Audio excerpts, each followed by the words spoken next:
someplace. Laura Taylor, Jody Condon, Flo Dapp is our student rep, and then Matt Stone in the corner making sure everyone can hear us at home. Patrice, would you like to kick off the Pledge of Allegiance? Yes.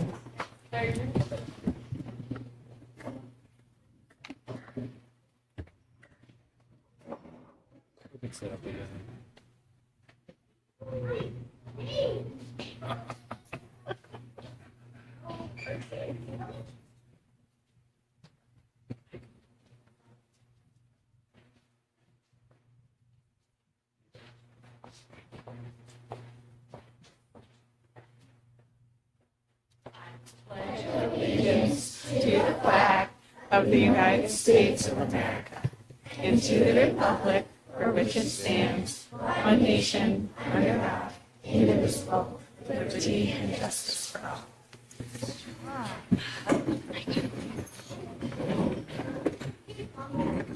Hi. All right. I say that they're going to pick it up. Great. Okay.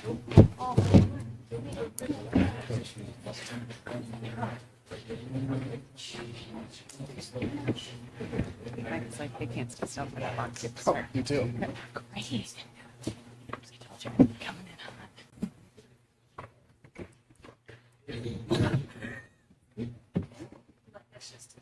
Yeah. Go for it. Well, thank you very much for having us, members of the board and Mr. Flynn. We have some very excited students here from Harold Martin, and we're ready to sing some of our songs for tomorrow's concert.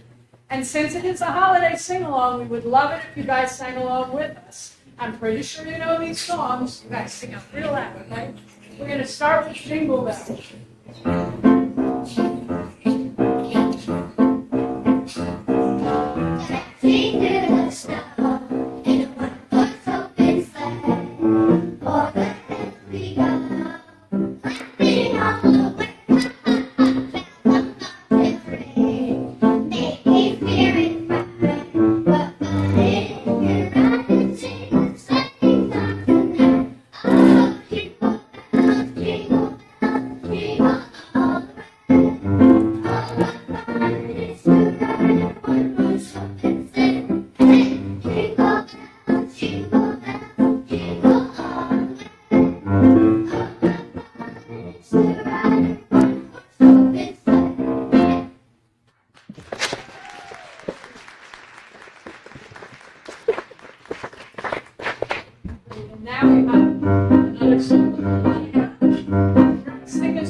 And we'd all like to leave you with some holiday greetings. Are we ready?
She do want a picture. Yeah, Right, we're there. we're gonna come take a photo. Go to that. That's One wonderful. more photo op. And actually, can we point this way so parents are out there? I want to get photos. All right, so you guys are so good in your life. All right, Heidi, follow me real quick.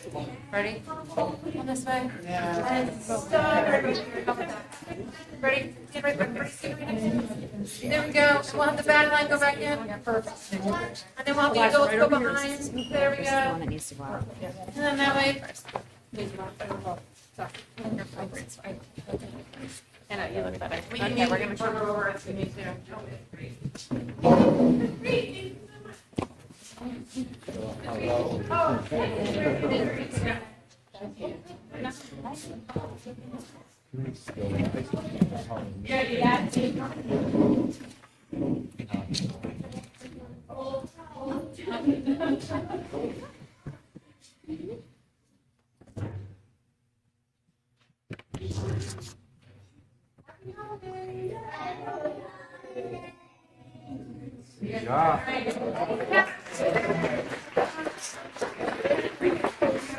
The rest of them are public.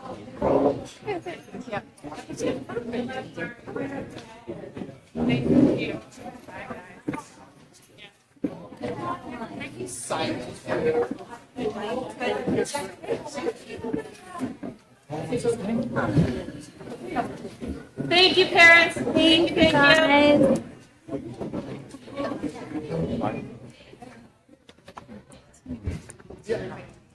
That's it. You're out.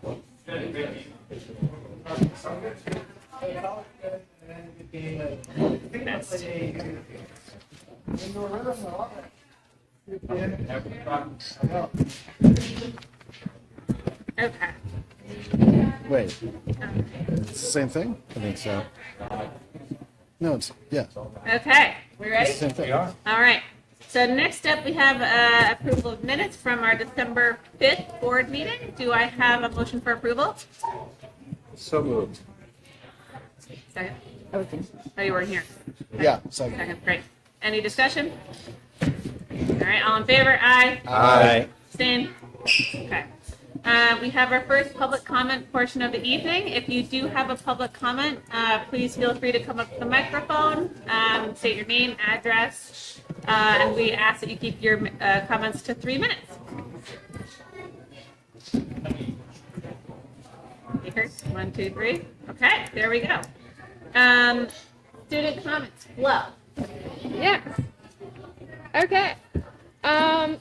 Well, I doubt it was as good as that, but last week the World Language Honor Society went to the nursing homes and we went caroling. So that was fun. As for sports, the basketball seasons have all started. Noah's at a game right now. I think they're all doing pretty well. The first Alpine race is on Thursday at Bretton Woods, and then first Nordic race after the break. We had a student advisory council meeting in between since I last saw you guys, and we talked about the usual stuff, I guess. But then Mr. Kelly was just saying how he thought we were all such great students and how he appreciated us using our student voice. So that was very nice, little sharing time. Yeah, and we really appreciate that forum to be able to like voice our concerns too. The student-led ethical discussion club is having a little holiday party talking about the ethics of like people's own lives, and the peer outreach club just finished up this fundraiser, I guess, type of thing, like community service thing where everyone in the school bought gifts for kids in need in town, and it was crazy. Miss Cintrus's whole room was like filled up, which was really cool to see. And then I think the juniors are still selling wreaths and poinsettias. Is that true, Finn? Yes, they have a lot, and they're just lying around the school. So if you need one of those, maybe just contact any junior that you know, because they will force it upon you. And that's the update. Amazing. Thank you, Flo. Board comments. Rob, do you have anything tonight? Yes, I actually do. So this is as a board member, my least favorite and most favorite part of the year when we go into budget season. But as I don't know where I started talking about this, it was probably a budget committee. words like our taxes are too high, or they're too big, all of those kinds of things, which I'm not going to disagree with anybody that whether they are or not. But it's a meaningless conversation if all we say is they're too high, they're too big. So I would like to remind the board, remind the community, and if we could put those in the context of what your effective tax rate is, what percentage of your income do you pay for property taxes, then that becomes a much more meaningful dialogue with your neighbors, with the community, that we can have in a respectful way. As I was driving over here, I was like, I taught this lesson 88 times, so I'm pretty dialed into, if you're a retired person living in a home where the value of your home has outstripped your income, it's a very bad situation, and that effective tax rate is going to be very high. But just simply saying arbitrarily, it's too high, it's too much, without me knowing the context of that for that person, is not really helpful. And I also don't think it's helpful for the state. And the more we put it in that framework, perhaps people will come to understand that we don't have income, we don't have sales, we have this one thing, town property tax, state property tax, genius way to go at that, and that builds that effective tax rate. So if you want to compare where we live to other places, I think that's the fairest way to do it, and hopefully creates a better dialogue as we move into this season. So, not exactly Christmas, but there you go. Thanks. All right, Jonathan? It's a tough act to follow. I guess I'll certainly look forward to the conversation on the budget. I think it'll be a robust and difficult conversation, but for now, I'm just going to comment on how much I enjoyed the concert. Not the least of which because I had a couple of participants. Yeah, 2 cons. So. Norm? I love budget season because it gives me an opportunity to really reach out and talk to people. A lot of people, I've met with quite a few people in the last couple of weeks, and I had one that was 3.5 hours. We sat down for the whole budget and answered the questions as best I can, and they appreciated it. They left. It felt good, and when they left, I think the most important thing is that they communicate what they learned from the time I was with them. And I will offer that to anyone, maybe not 3.5 hours, but I will definitely offer any time that you guys, anyone needs time to talk about it. Just a couple quick things. I just had an opportunity to go to the cross-country award banquet this weekend. It was awesome. So just a shout out to Maisie Emerson, Maddie Lane, Shaylee Murdo, and Max Google for their recognition. It was a long ceremony. It was, I think, 3.5 hours. Yeah, very long. They talk about every single runner. But congratulations to them. Only 62 go to that, and that was great. I'm going to end it on a good note. I wished Joe, our custodian, good luck today. It was his retirement party. So I had some cake, and just want to say thank you to him for all the hard work he's done for our district over the last couple of years. He will definitely be missed, and if you see him in the next couple of days, please, students, say thank you. It goes a long way. He's awesome. Yeah. Thanks, Norm. Andrea? I just want to thank Bridget Gaddy for putting on a wonderful, ushering our students, singers, and band members through a wonderful concert. I went to one last week. I went to another one this week for middle school. There's a lot of work that goes into it, and it's really fun to see. They start as early as 4th grade. Now I've got a 9th grader, and the amount of growth and the ability to hear songs and they sound really nice as they gain skills is really very cool. So I appreciate that. I also, just on Rob's point, I think it is also highlighted in why we were, as a board, upset about the special education aid decreasing, is because we do understand we are all community members and can feel the effects of the budget and know that with less revenue, that has to come from somewhere, and it comes from us. Thank you. I have a couple things. Norm, I just wanted to follow on to what you were saying. One of the things that our board goals this year, as with last year, is board communication. We introduced a newsletter, which we'll have a couple more of, I think, before the school district meeting. And one of the things we also talked about was bringing back the actually small group budget meetings that we started during COVID and then sort of dropped for a couple of years, so that we'll set up a schedule through, let's call it Q1, where people can meet with a couple of us over a period of time. So if people do have questions, want to talk through things, understand budget drivers, anything else, we'll get that rolling. All right, I love the holiday concert. It makes me cry. No one should be surprised about that, so I can't really talk about it that much more. But I did want to include a shout out to our Flodapis, who found out on Friday she got into Brown. So congratulations, Flo. Well deserved. They're very lucky. And that's it. You have anything, Mike? When I started 4 years ago, the board never said anything, and now I don't never have to talk. This is great. You did great. All the updates. Great as well. You did. The only thing, we'll talk about the water thing later, but no. Great. We're in a good stretch, and we'll talk about more later. All right. Thanks, board. Yeah. Great job. All right. So we have some student highlights this evening. Well, we're going to invite the best dressed man up here to the microphone right now. Oh, that's you, Mr. Zippy. I've known Scott for quite some time now, and I can't say enough about how much he cares about soccer. And it's a positive thing, because there's a lot of coaches that coach just to coach. Scott does not. Scott coaches to build relationships with the kids and sustains them more than I ever have as a former coach for years. And the relationships that you build with these young men that carries on for years is crazy. And then how you continually win is also crazy. It's not normal. I say that a lot. But, man, you do a great job. So another state championship run, and you can talk about your gentleman here and how the season went. Thanks, Mike. Yeah, they played great all year. Obviously, these guys showed up on championship day and played one of the best games of the year, not the best game of the year. So I congratulate them on that. It's cool to, just like we saw last night with UVM showing up and pulling it off at the biggest moment, to see these guys do the same sort of thing in that championship game was really cool to see.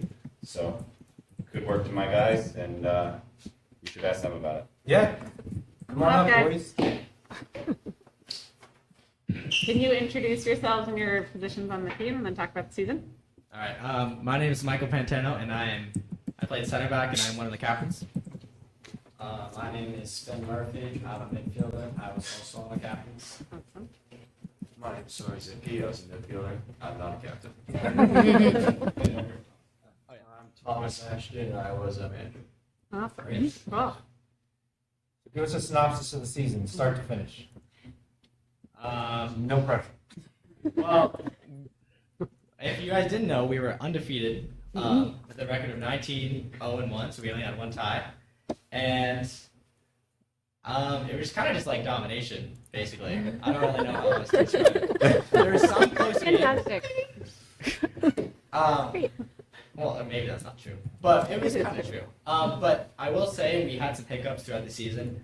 As Coach Zipke likes to say, our starting goalkeeper blew out his knee, very unfortunately. And our left back bench player that hasn't played goalie in like 6 years stepped up to the occasion, and Coach Zipke trained him. And he was a pretty decent goalie, and he got the job done in the biggest moment ever. And yeah, so I think that he deserves a lot of recognition. His name is Travis Winhurst, and unfortunately he was not able to be here today. Would you like to say anything? Sum it up pretty Can well. you talk about the domination really quick? Yeah. Domination. I don't know. We had a lot of chemistry in the team from the beginning, the JV trip that we always have, getting to know each other, finding out each other's habits and stuff like that. Really solid defense, really solid goalie with Travis, really solid midfield, really great attack. We had pretty much all the parts of the team were really good. So, that just led to all the success that we had. Yeah, I would like to mention the chemistry part again. Like Finn brought up, this team was kind of like a family in a sense. Like, we were so connected, and we had like probably 5 events outside of the actual practices and games. We went to JP for like 3 days, no phones, just completely off the grid with a bunch of boys. So that was great. And then throughout the season, we hosted a bunch of team dinners, And I think that really, I don't know, I'm not saying that's the reason we won, but I think it definitely influenced our team chemistry and helped a lot. So as a senior, that's a very sad part about me being a senior, that I'm gonna miss all these great people, but it was a good time. Speaking of family, Sawyer, what's it like playing for Dad? I just get to know everything both sides. Without me knowing. Good job, Sawyer. All right. Any questions for the boys? I've been dying to ask this question. So can one of you guys do like a sideline Coach Zipke impersonation? Like get the chair and like, you guys good at that? Because there aren't many coaches, both Coach Katef and Coach Zipke, that coach that way. So do we have an impersonation or what?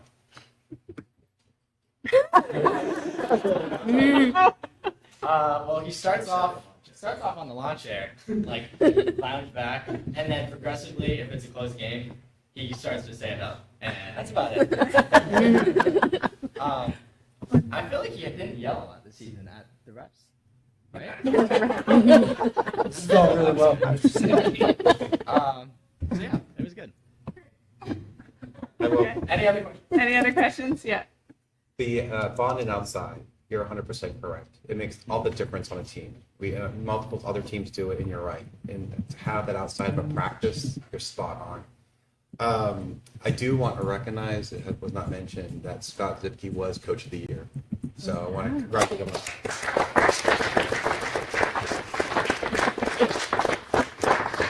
So congratulations on a great season. And, Scott is a great coach. He know a lot of students who have played for him, and he's probably one of the hardest. Makes you work hard but bring out the best in you, and that's what you guys did this season. And you should be really proud of your championship. So congratulations on that. And I really did appreciate your sportsmanship when things were tough in that last game. We rushed from New England to get there, and we were excited to see you guys finish strong. And the sportsmanship went a long way. So good job. And I would actually like to shout out our very own Finn Murphy. It probably also helps to win a championship when we have the Player of the Year on the team. So he was one of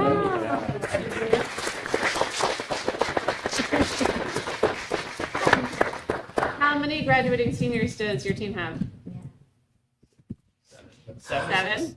Okay. So yeah. And our three top scoring players are all juniors. So Oh, that's great. I think next year they'll get a shot too. Okay, great. Awesome. Anything else from the board? All right, great job, guys. Let me take a photo.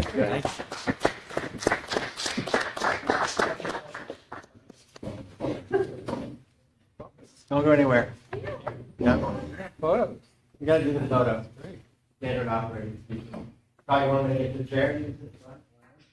I don't want you staring at me. Mm-hmm.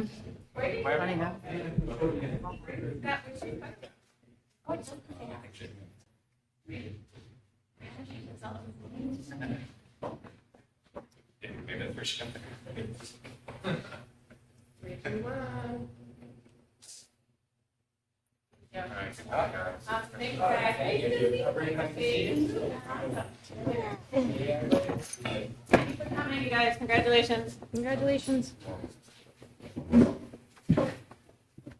Yeah. Okay. Next up, are you ready? Yeah. So each year, what's cool about this is neither one of these people are going to enjoy being front and center right now. So that always brings a little joy to my heart. But each year there is the Susan Pazinski Award, which is awarded by the faculty. They vote on their own people. So it's put out there in regards to inspirational teacher, valued member of the school, exemplary commitment to young adults in Hopkinton, and it's in the honor of Susan Graham Pazinski. And last year, we awarded it the last day of work or school, and then we bring them back to acknowledge the work they've done. These two, no one's going to be shocked at. I was shocked they had not won it before, to be quite honest. Kim Emerson, time and effort that she puts into multiple buildings. She is our traveler. It goes back and forth and never misses a beat. Is always working with the students rather than at the students, and raises some of the levels that they probably didn't know they had. As I said, I can't even draw stick figures, and what she produces with these students is remarkable. One of the cool things that we get to benefit at the SAU is something I asked her to do when I first started, is student artwork. So our walls and our pictures are constantly changing with the season and the time. And the kids come over and hang it, which is great. That's just the bottom of what she does. The artist in residence she picks up every year, carries a lot of that weight. And so I don't want to say the lower elementary, that's not fair. They give out two each year. So one of our is Miss Emerson. If you don't mind, I know if you want to come up here real quick. Yes, come on up.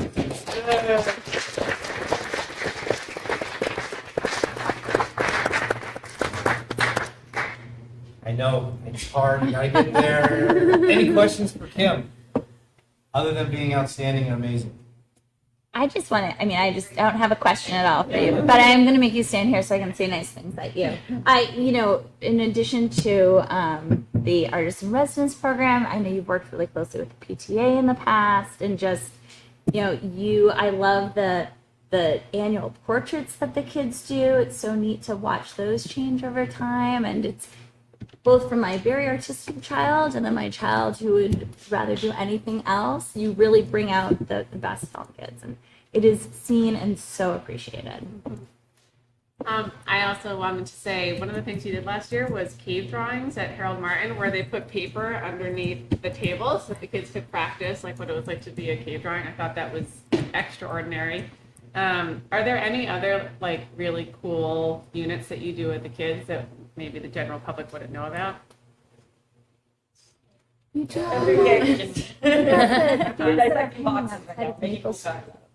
Yeah.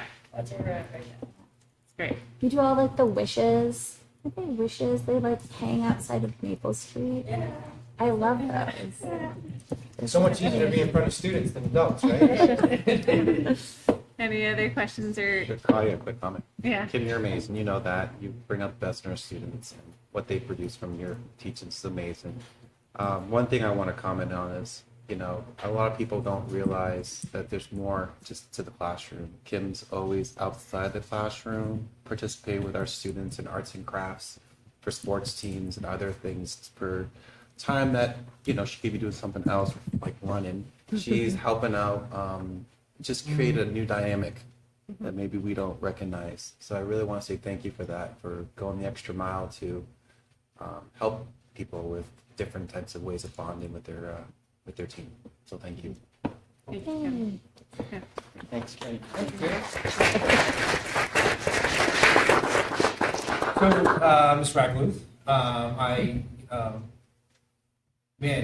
I just go back to my first year here, and we were dealing with some things, and Kate never blinked on picking up more work. And then I assured her that I had a plan, and then the plan wasn't perfect, and Kate continued on with the work. She's helped me out a lot in 4 years as we continue to try and transition that program into what we want to do. I can't list all the things that Kate has started since she's been here. I know Mr. Kelly, as the principal, was lucky enough he can certainly speak to you, but just from a personal thing, what you've done for me and kind of stood by my side, even though it wasn't always the way I had planned it. You are a commitment to Hopkinton and the kids. I've shared the story about my daughter in world language, and the impact that you are doing, I know, far exceeds what you probably even understand, what you're doing with those students in that world language field. Mr. Kelly, do you want to add? I know you're in the corner, but I would just add that, since she's taken over as department chair, it's clear what the vision is for the world language department. That just speaks to just her leadership abilities outside the classroom as well, to lead a faculty group. I've enjoyed our partnership and working together and bringing together a Spain trip now so that we have travel experiences in all three world languages. I think it's important. And this, we're working on that first larger one, or you're really doing work. I'm just improving text and balance.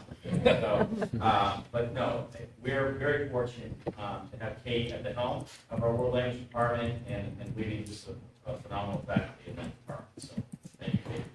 So Kate, if you don't mind being acknowledged for how great you are. Thank you, Kate, very, very much. Any questions for Kate? I just have more nice things to say. Go for it. I really want to thank you for bringing in the, I'm going to blank on the, no, it's not, I mean, Interact is fantastic, yes. But the world language, the OWLS testing, and the world language, National honors. thank you. Like the big one. I just think it, in a time when perhaps world language, like we don't feel maybe that enough kids are getting world language, I think to take that extra step and bring that to Hopkinton it just shows that you're really on the leading edge of what's happening in the world language sphere, and it's just so appreciated. Plus Interact, plus your committee work, plus you're always just really like smiley and seem like you're just very approachable and lovely. So. I would say I haven't been able to work with you as a teacher because my kids are so little, but I took German all 6 years that I was at Hopkinton High School. And Laura, what did you take? Spanish. Yeah, that's right. There you go. And I feel I have always felt very proud. I think of both the language instruction that we have and also the opportunity that our kids have to go and see and visit and immerse themselves in different cultures. And the way that I think you're thinking about that as department chair is extraordinary. I think it's an amazing opportunity for our kids, and I think Flo would probably say the same. So thank you. It's wonderful. We really appreciate it. A lot of students say they love her as a teacher. Yeah. Don't steal my thunder, Norm. When you first started, I remember distinctly a student that I had in advisory who was, let's just say, not necessarily a school kid, but when he said, "I love Spanish," I was like, what is going on in there? So when kids say, "I love Spanish," that's amazing, and nothing but kudos for you. Thank you. Thank you. Yeah. Great job, Kate. Thank you. Yeah, can we take a last photo? I'm sorry. Thank you. It's just we don't have the teachers in it. Yeah. Did they ever say that about math? I wouldn't.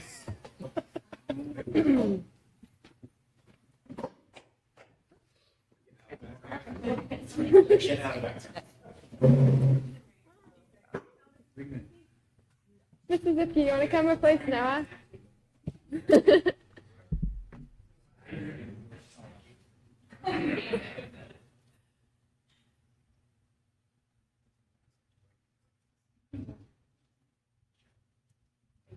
Thank you. Thank you. Thank you. Thank you, teachers. Oh, sorry. No more getting. Okay. All right. We're taking. Also, Kate and Kim, if you guys want to stay, you're more than welcome to. But I also get. All right, now we are out at the end of our photo opportunities, and let's go ahead and bring up Jim. Are you ready? You want to go first?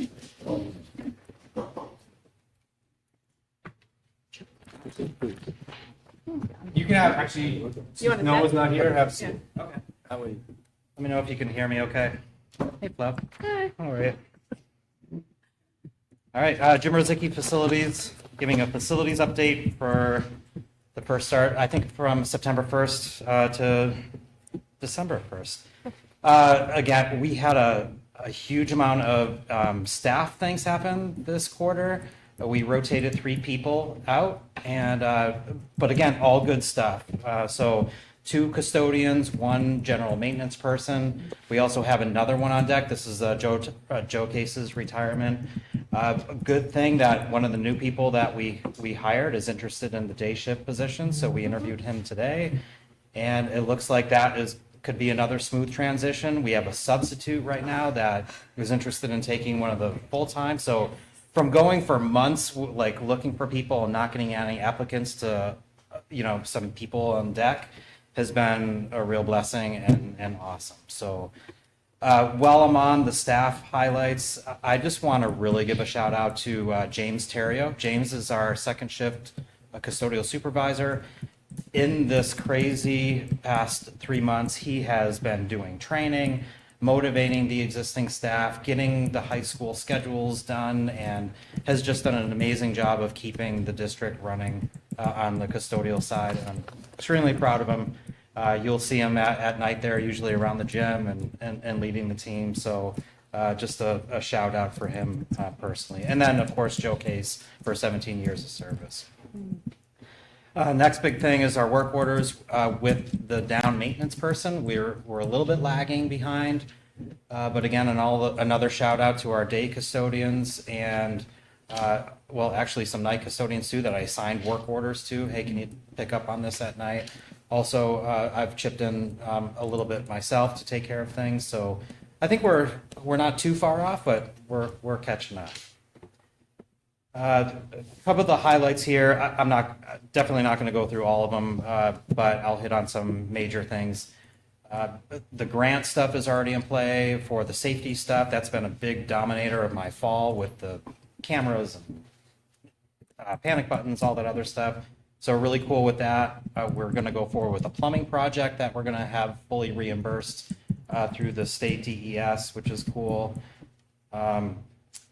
Couple other things which probably were talked about in the community, and I don't want to end sour, but I just want to give the board and the community the reality of some things that have happened. We had a major plumbing issue with our main water line into the high school, which sent our building pressure haywire. That's, we're talking about like when they were flushing out the fire hydrants and stuff like that, which kicked up a lot of sediment. That was a big thing, which we were dealing with over at the high school for a couple weeks, but that was repaired. We had quite a few drain issues at the schools. Again, these are expensive items that we can't take care of in-house. That special tools are needed to get to clear drains, and it created disruption at the building. So as of right now, we're clear, but it's been difficult. We had a pretty big issue for 3 weeks over at this building here. We were overheating a lot. That was not a mechanical failure, but a controls issue. I told I meet with Mike quite often, but I guess I would summarize it. It's like we have a Windows 95 control system that we're still trying to keep along. So again, that's the reality of where it is. We're maintaining it the best we could. We're trying to make that work, but the reality is that parts and components are failing and requiring maintenance to do that. Again, it's in CIP that we're going to replace that soon, but we're going to have to jockey what year we're going to have to do. So the reason why it took so long in that repair is because we had actually a pretty wild spring as far as like we had 80-degree days and then 30-degree nights. So we were heating at night, and then we couldn't get an accurate, like, okay, we're heating full time for a couple days to really troubleshoot where those issues were, but that was a control issue. Big thing is last week it just seemed to be a real downer on Wednesday. Not only the water issue over at Harold Martin, but we had both boilers go down here at this building, including the pellet boiler. That is a repairable part, but unfortunately it's going to take a little bit to get in. I think it's this Friday is the scheduled repair to that. That's operating on about 50% efficiency right now. Of course, at that very time, our oil boiler went down completely here for supplemental heat. And that is a little bit more of a dire need that we're going to have to look at, either full replacement or talk about another system, but that is going to need to be dealt with. So we've talked with CIP today. We have some other ideas out there. We're still getting some quotations to see where we're at financially. We're going to be talking about that in the next couple weeks a little bit more seriously. Okay, so that's some of the dire stuff, but we had a little bit of movement. We've had a leak in the high school gymnasium that was really, really disturbing. just given the new roof there that was done over the building project and the new air handler. Through quite a bit of trial and error and rainstorms, we narrowed it down to some faulty gaskets that were allowing water to enter in through the air handling unit. So the roof is fine, but the air handling unit is creating some issue.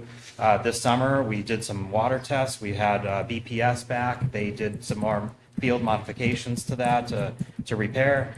Some of those did not hold, and which resulted in a call to Train. Train is the manufacturer of the unit.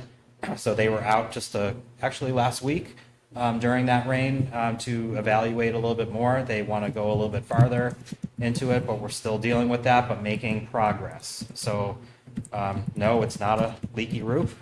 The air handling unit is operating fine, but it is rubber gaskets around the door compartments.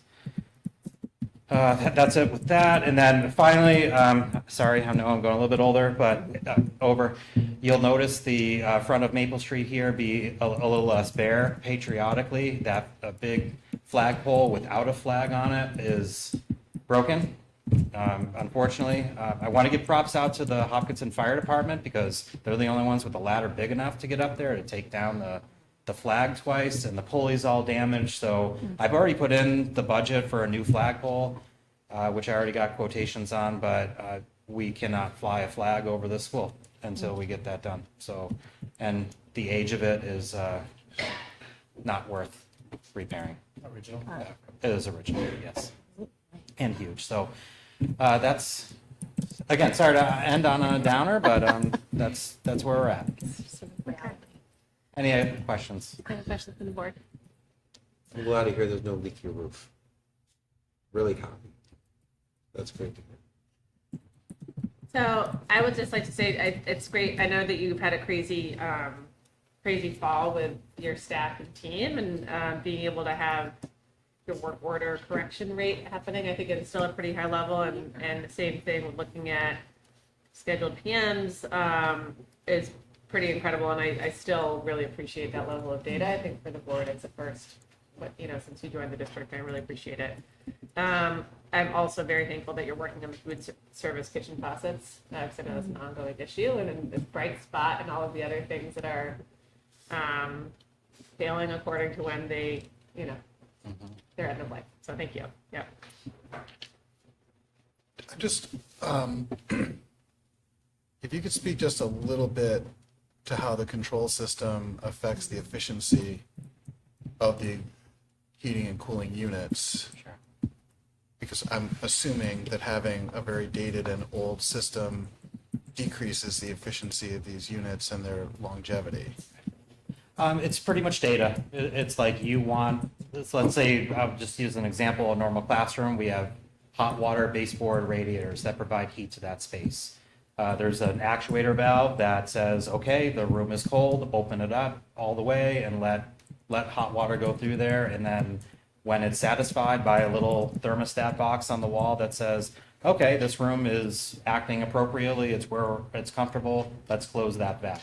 So the control system is not only the valve, but it's also the thermostat, but then you throw air handling into the mix, which is regulating dampers. So that control system is telling me how everything is operating. The efficiency is really based on time. Again, the best and efficient system is off. So the more we keep it off at the appropriate times, meaning overnight, the more efficient it's going to be. So if there's a glitch in the system, that unit may be running overnight, which we found over here at Maple Street, which makes it less efficient. Even though it's saying, yes, this valve is closed and we're not heating, but the thermostat is saying this room is 80 degrees, there's a major issue. They're not talking well. And it's through wires. It's a computer system. Even though it's a mechanical device at the end, there's still a brain that's saying, do this at this time, at this level. Yeah, I hope that thank makes you. sense. No, it does. I just kind of want to flag it because I know we have budget discussions coming up, and I felt since I was on budget committee that funding CIP is important, something that budget committee has wanted to see, and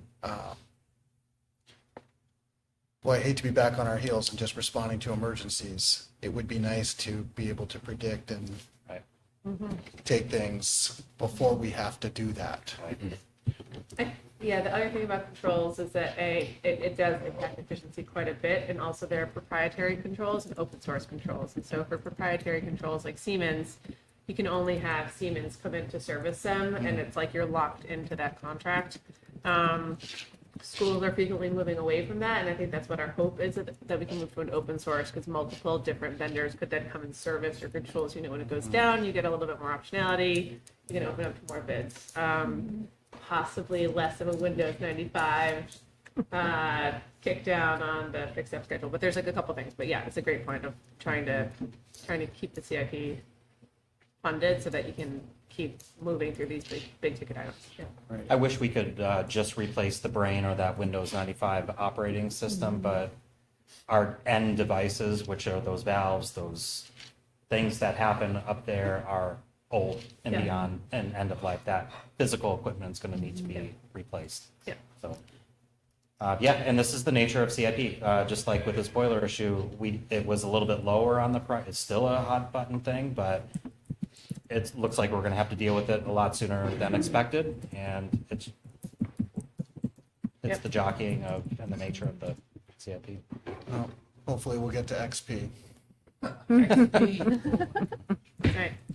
Well, anything else for Jim? Thank you, Jim. Yeah, Really thank you guys. appreciate it. Appreciate it. Anyone next?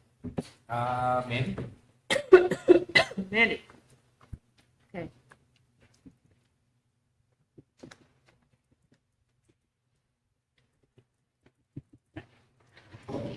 As you'll see in the report, a lot of this report is a lot of numbers. Because the last time I really gave some of those was like June. So I just wanted to update some of those. And then as I was doing them and then compared them to June, that's what you'll see in that first chart, where it's really kind of comparing those primary disability areas and what percentage we were at in June and where we are now and some of those differences. But before we jump into that too far, right now we're at about 199 students that are accessing special ed. I gave that number simply because those are from referral on.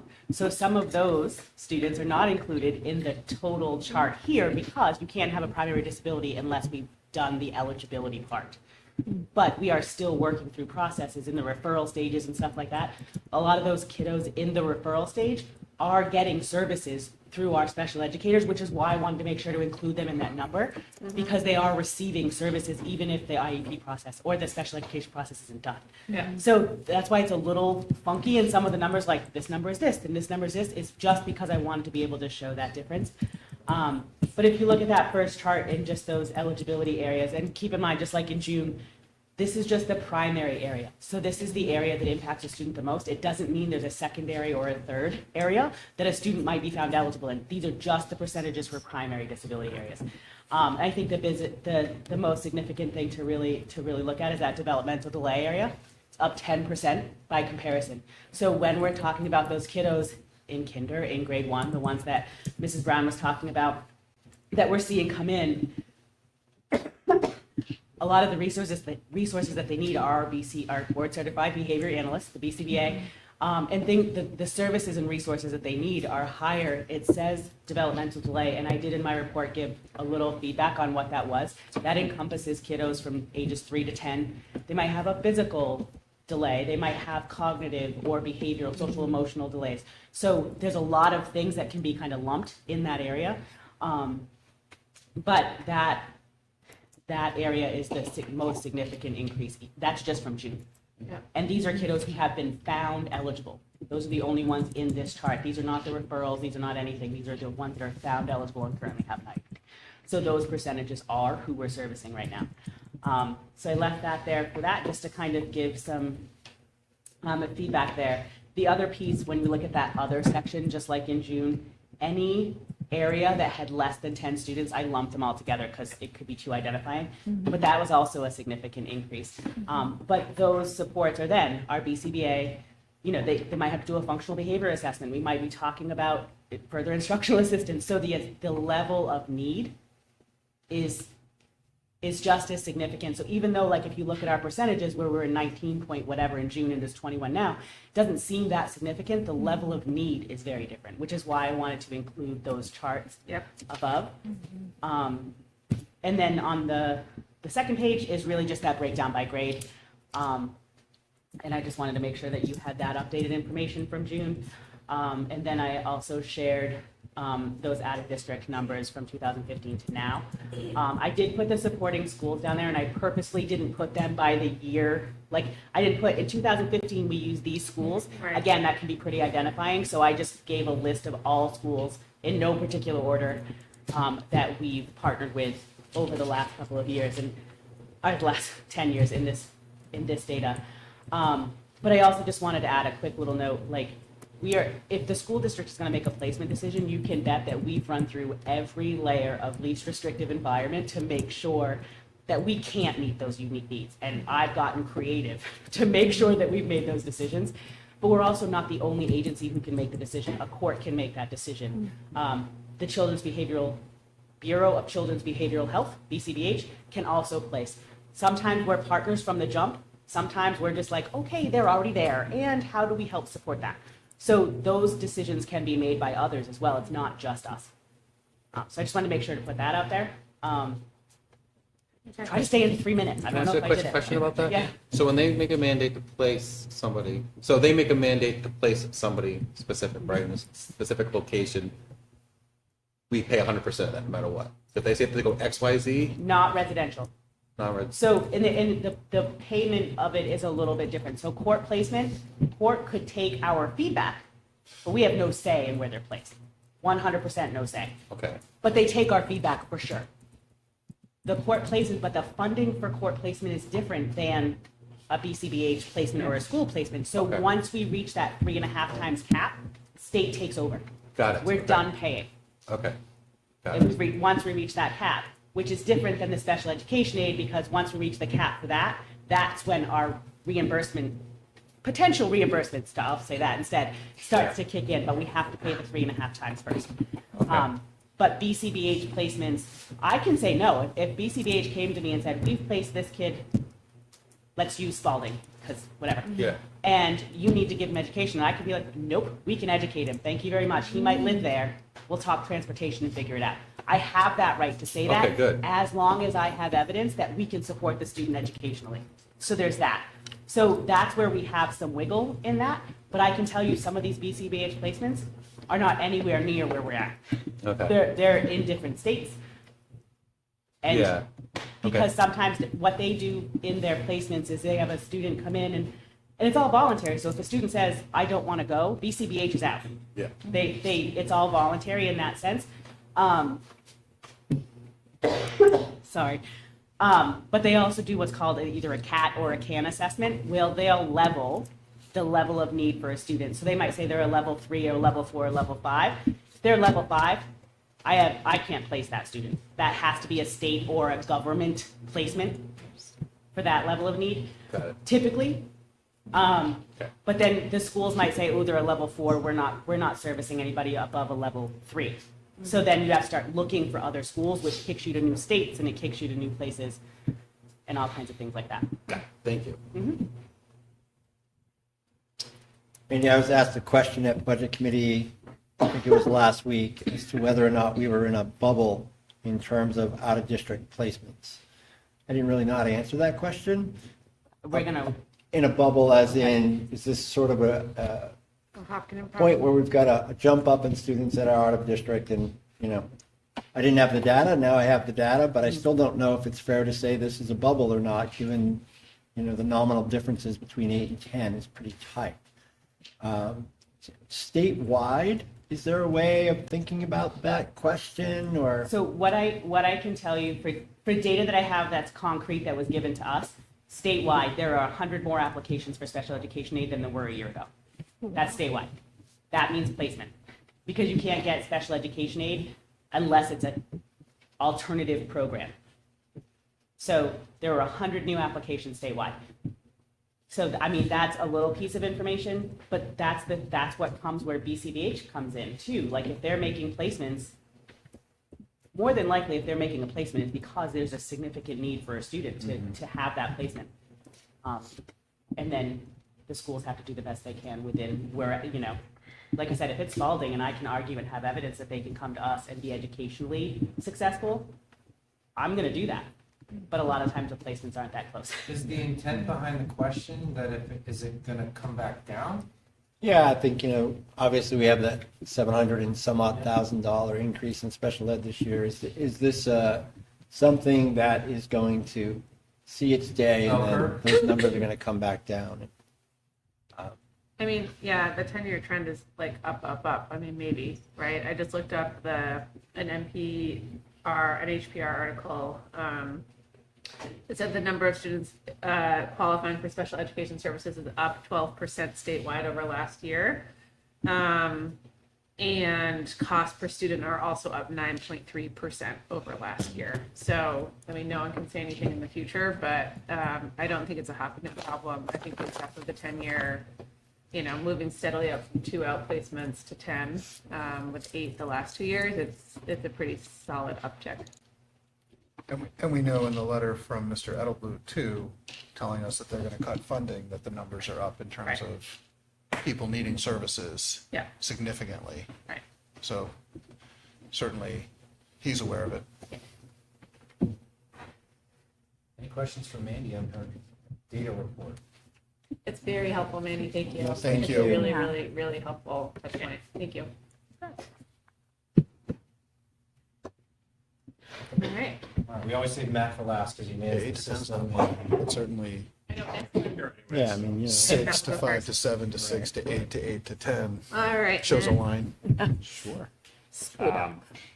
As I sort of said in the opening, it's hard to describe our day-to-day life during school as exciting. There's fewer projects, and it's a lot more, we fixed a Chromebook today, and then found a cable that was unplugged and plugged it back in. Strong work. But as I said, we are trying to create an environment where teachers and students can count on the technology that we have as part of the process of learning. So that's important work, even if it is hard to make sound very exciting. And I thought last Friday would be a nice quiet day. I was low on staff, and I was like, nothing will happen on a Friday. I think I've said before that you always have a plan for the day, and you can sort of calculate the quality of the day by how long that plan lasts. Friday was 8:15, so there were better days. Fortunately, it was a relatively minor failure of old equipment as things go. It was already slated for replacement. That replacement just got very much accelerated. Didn't make it to the Christmas break. So, but we were back up in relatively short time. I did have a few Maple Street teachers. The biggest impact was that they couldn't print for about 2 hours, which they got a very big reminder of how important that is now that all of the resources are delivered electronically, and if they want students to have printouts, they need to print them. So we all got a lesson in having backup plans. But other than that, going along, as I said, some exciting projects coming up in the security world.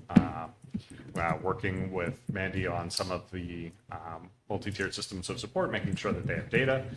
Other than that, just carrying on. Matt helps the admin team at a different level that most people don't realize. When we have a problem, we call Matt. Or when Matt walks by the office, I'm like, hey, Matt. But more specifically with some of the report card stuff that you help Patrice and carry out with their hot under the wire to get those forms to go out and working with parents where one of my lines is your emergency is not my emergency, but a lot of times our emergency is Matt's emergency. And Matt does a very good job helping us. So thanks, Matt, for all that support.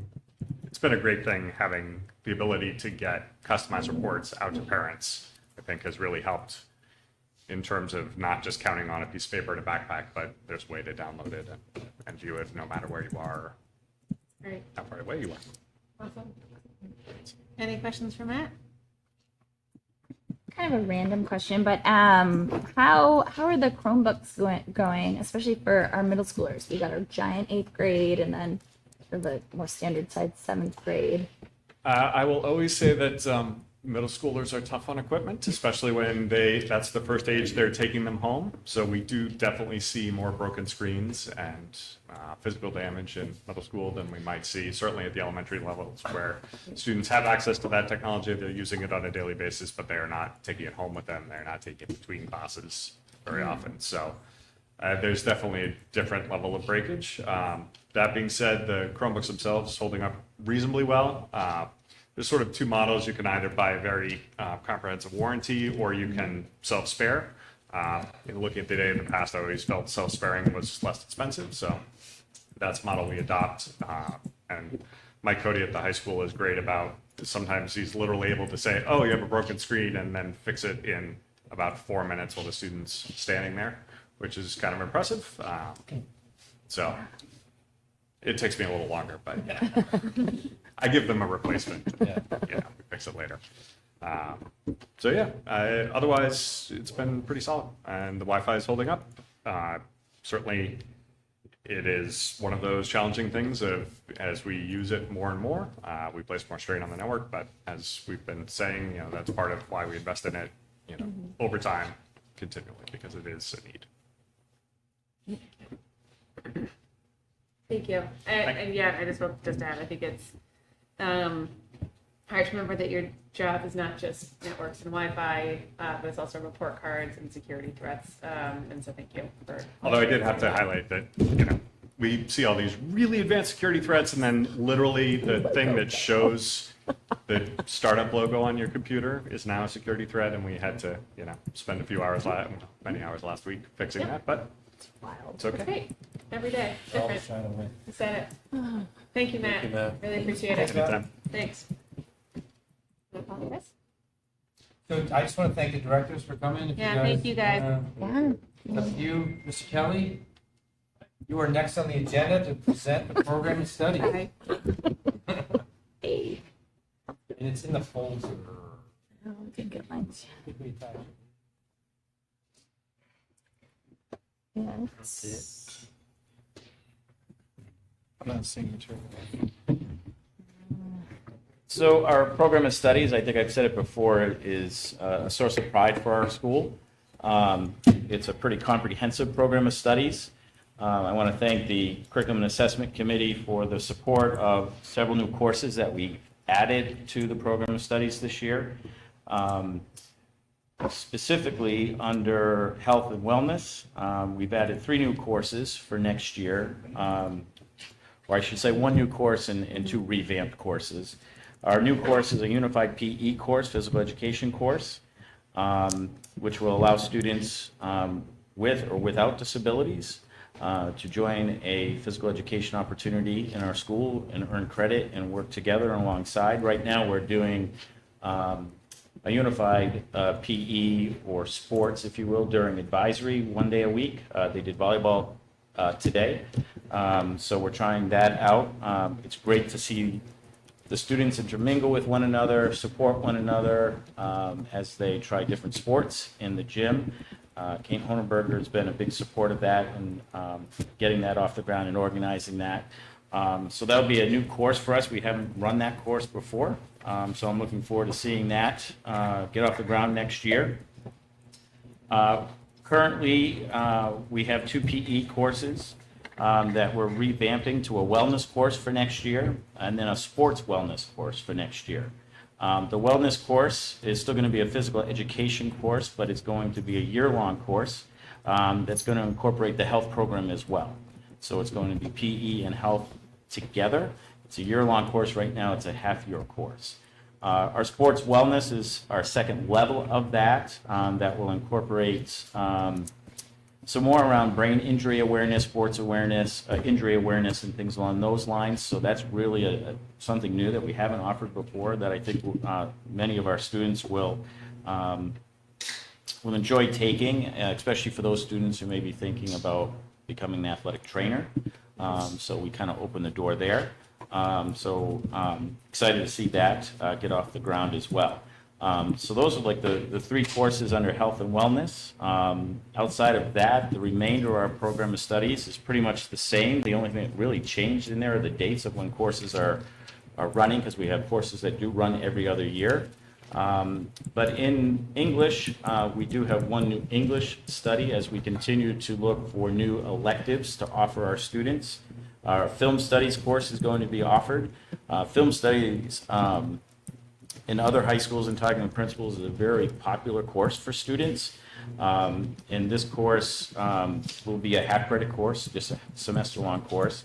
I suspect that over time that will probably be running multiple sections of this course. I just see that it'll be something very popular with our students. The course will continue to teach students how to read film. So instead of reading text, how to read film, interpret film, character development, and things along those lines. So I'm not sure who's going to teach that yet. It may be Mr. Wider. That'd be kind of, I think, right up his alley.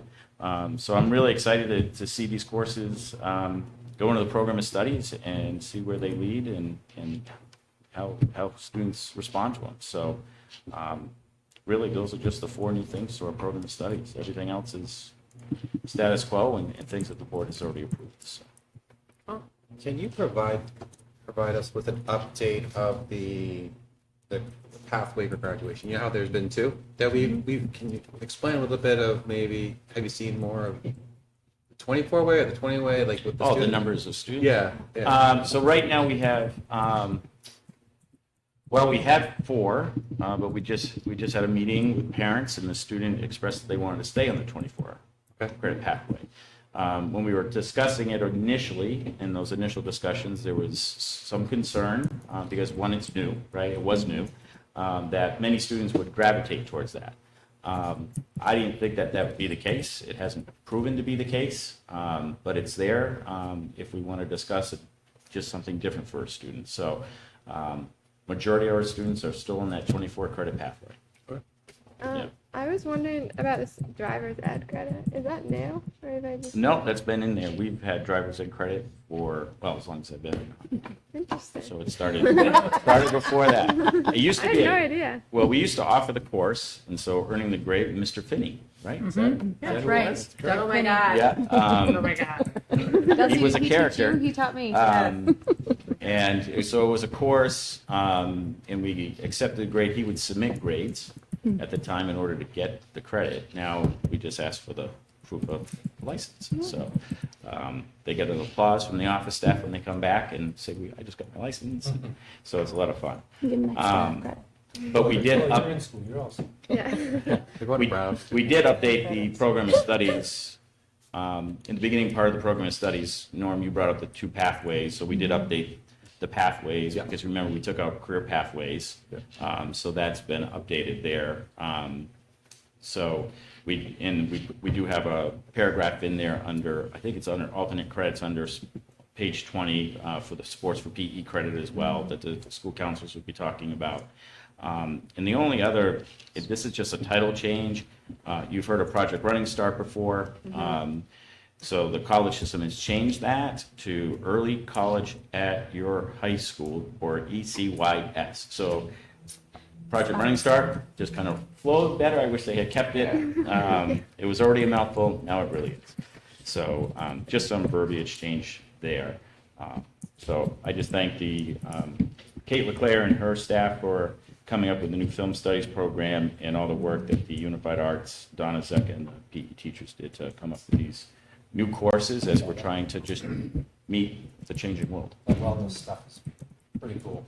Yeah. We had it. It really is. Is the year-long course going to be like a freshman course, or is it just like whenever you want to take it? For the wellness? Yeah. Well, the wellness will be for freshman year. That's what we will target it towards, but it will be open to all students. How many of our students take classes at either like NHTI or SNU or any of the community colleges? We don't have many. Right? Yeah, that's interesting. Very few. Yeah. More are enrolled in those, I'm going to continue to call it Project Running Start courses that we have. They don't supply the certificates like they used to. So when we were, I'm going to have to get used to the new acronym, but I'll call it for Project Running Start for now. NHGI used to give us certificates for courses, and we're no longer receiving those. Okay. Yeah. I would just say, I mean, I know I'm an alumni of this, but it's, so I think the courses offered are really cool at the middle high school and really interesting. And I would be thrilled to go back and take some of these. So I'm proud of our teachers, I think, continuing to add to the curriculum. I'm glad that we were able to organize and offer this in a way that's accessible to the kids, and thank you to everyone for what you do. And I mentioned the career pathways and how we've taken that out, so just a quick update if I can. Beth Stern has been doing a phenomenal job in organizing the career day on January 17th. She had an overwhelming response when she reached out to the community and surrounding community for presenters. So we've taken over the entire school basically, and told our high school teachers, as you're correcting exams on that day, the library's open for you, because we just have that many presenters. You name it. The only area where we kind of fell short was we had students who really wanted cosmetology. And we really couldn't get somebody to come in because they're teaching during the day, in their classes. We asked CRTC, they have a cosmetology teacher, but they're teaching that day. So, but I expect this to be a very successful day. I'm looking forward to going around. My job is to take photos, so I'll be taking plenty of photos. So if you have the opportunity that day to come over and just see it, Beth has done a great job to reinvigorate that. And I'm looking forward to seeing how successful that's going to be. Okay. So I just want to say I'm really excited about the sports for PE for credit. Really excited about it, Chris. Can you send me? Say that one time. So I'm really excited about the sports for PE for credit. I think it's great. You know, when you go through Scott's team, you know, you definitely earn your credit. But my question for you in regards to that was, are we only one of the few schools that have that, or other schools have the same thing too for that? No, other schools do have it. They do? Okay, Yeah. so we're not the only one. Okay. No. Okay, this is great. You know that I Flo think was the Bo one has who it. wrote Yes, this. I know. Yeah. I This is know. all Flo. Yeah, no, and I remember that. She 3 or 4 years ago, right? Mm-hmm. Yeah. And so other you've been- people, and all the students who supported it. Oh, it's awesome. So happy to see that. Chris, can you Sure, talk a little I knew bit it. about the every other year offerings, why that is, and how well it is or isn't meeting the needs or the demands that students have for courses? Well, I think one of the concerns I had is just that meeting the student interest instead of demands, like so interests. And we just met with the curriculum and assessment committee, for instance, and there's a growing number of students who are interested in some of our other AP courses offered in social studies that right now are listed to run every other year. Liam Callahan presented shortly to the Curriculum Council about proposing running 2 AP courses in the same year and potentially multiple of the same, because there's a growing interest in those areas. So even though we list them every other year, I think we're going to have to, by year, kind of judge and gain some interest on whether or not that's sustainable. And maybe sustainable is not the right word, but if we want to meet the student interests, it's not going every other year for those students and what they choose for a core course of studies won't fit. So I'm willing to support it. I asked him, go ahead and email the committee, let them know, I'm happy to support it. So we've started those discussions. We'll come back in the spring, discuss them again, and the next go around in the program of studies, we may be changing some of that up. We originally went to that model in English, if you remember years ago, because we were just putting all of the English electives in the program of studies. And what was happening was it was diluting the number of requests for those courses. And so then we were having to pick and choose, that old magic number of 12. Oh, well, it's 12 or 13, but if we run it, maybe we only get 8 kids in the course, and we're just playing this terrible numbers game. So I worked with Kate LeClaire about why don't we go to an every other year model for those electives, and that's really where that kind of grew out of, just, for the board's background and history. But English is the only, social studies is the only place where that discussion has kind of come up. But I'm willing to continue those discussions, and it may be something we just have to revisit, and maybe AP courses are something we end up running every year. And I can't tell the future, but with this larger 8th grade class coming up in 9th grade, we may have to. And if we get another bubble of students where we're pushing a class size of 100, we may have to. And I also want to say, Mr. Callahan's engaged so many more kids into history than I've seen in the past few years. That like there were like 50 kids signed up for AP World this year, and so they had to run 2 whole sections of it, which is very cool to see. So there's a lot of interest. Yeah. Thank you. Cool. Thanks, Chris. Any other questions? Okay. Thanks, Chris. You're welcome. Great to see you. Great to see you. Good luck this season. We're off to a great start, 5-0. I'm going to take it. Yeah. Can we make a motion to approve it? Do we have approved? Yes. Oh, yeah. Yes, thanks. Thanks, buddy. I'll make a Okay. motion that we approve the program of studies that Chris Kelly has presented today. I'll second that. Any discussion? All right, all in favor? Aye. Any opposed?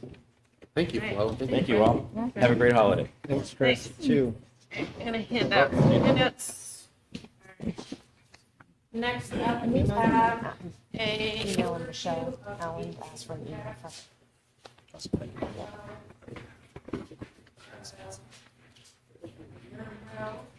Chris, you still undefeated? Yeah. Oh, you still undefeated? All right.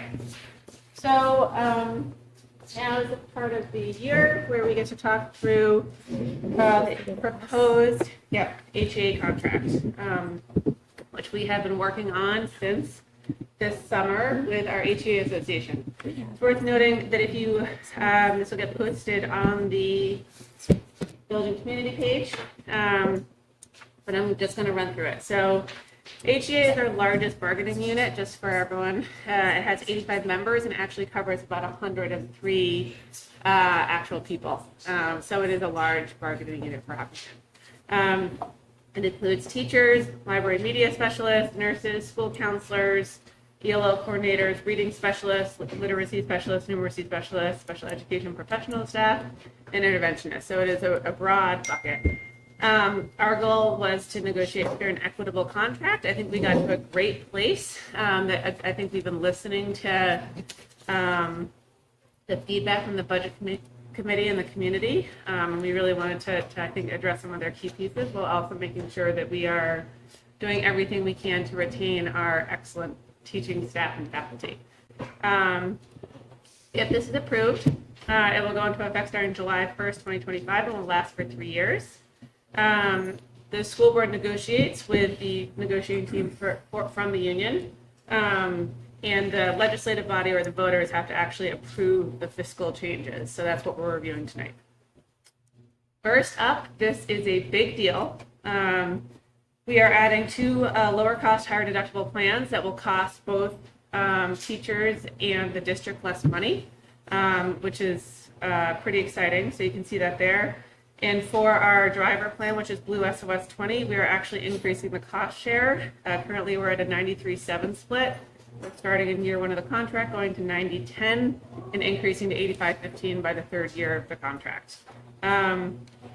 You might remember that this is significant, board members, because last year our GMR was 20%, and that is a big driver for district costs. So I think we are really thrilled as a negotiating team to be able to get to that cost share percentage. And I'm very appreciative to the teachers, I think, for listening to that.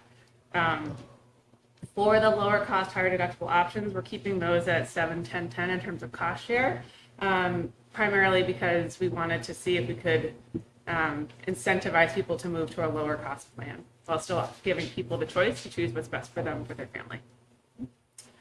Other changes that have financial impacts are sort of listed below. The following increases are being made to the wage base scale. So teachers will get a 4.75 increase in their first year, followed by 3.75 and 3.75 increase in their second and third year.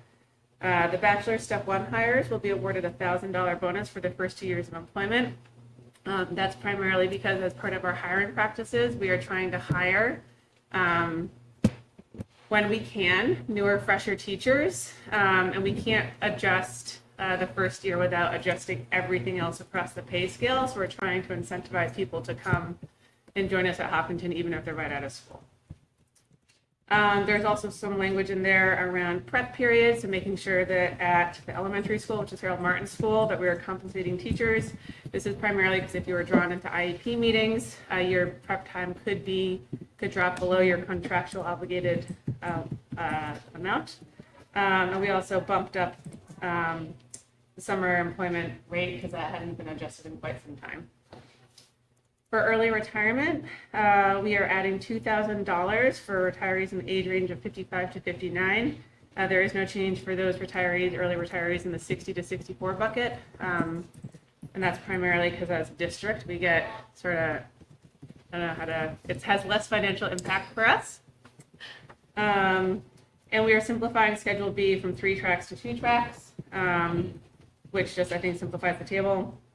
The last big thing is that we had previously had a 9-step nursing RN track, BSN. Doesn't, I'm sorry, no, RN, nursing you're RN. right. Going backwards. Thank you. Oh, come on, man, I knew that. We have a nursing RN track that doesn't really exist anymore. So we're moving to a nursing BSN track that's tied to a base salary that includes a few extra steps. So it just helps retain some of our nurses who have been here for a long time and are doing a great job. And I think also recognizing their years of service. So all that said, if you turn the page, the cost impact of the anticipated contract is listed out there across year 1, 2, and 3. You will see that the projected health savings is quite significant. Just so everyone knows, this is with a model of 5 people changing from our driver plan to our lower cost plan. So this could be more, could be less. But this is what, based off of prior data, that we thought was a fair and conservative estimate. The tax rate per thousand will be 32.7 cents the first year of the contract, 35 cents the second year, and 33.9 cents the third year, which for a 500K home will put you at $163 for year 1.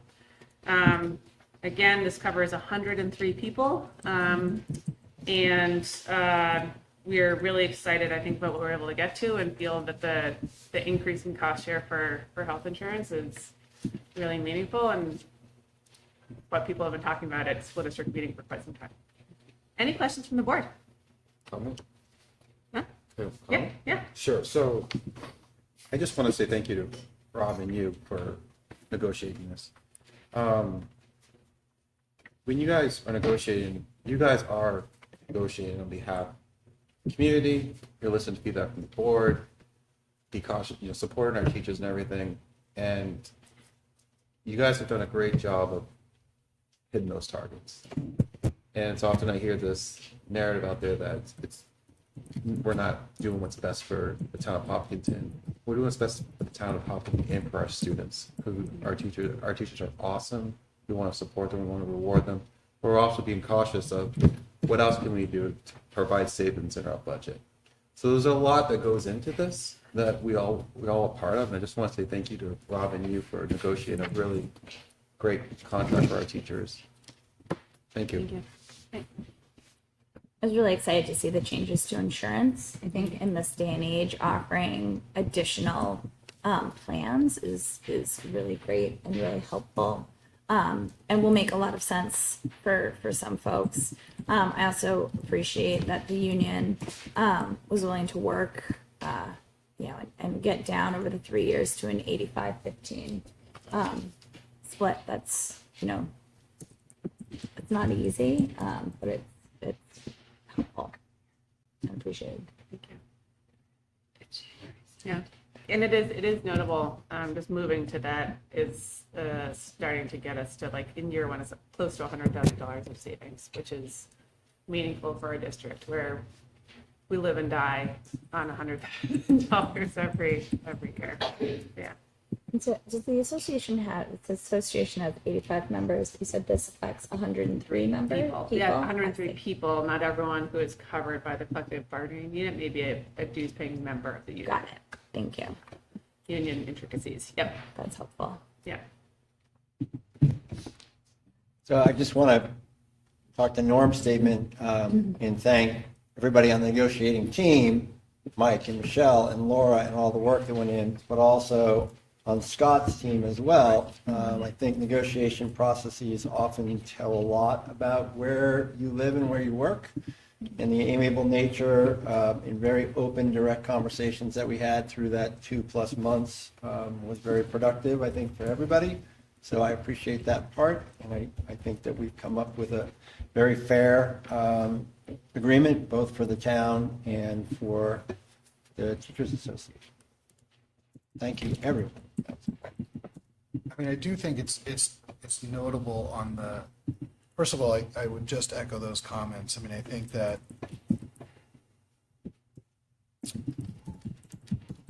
you know, we want to fairly compensate the people that teach our children, and they have a hard job, and they deserve to be paid a fair wage for a difficult job.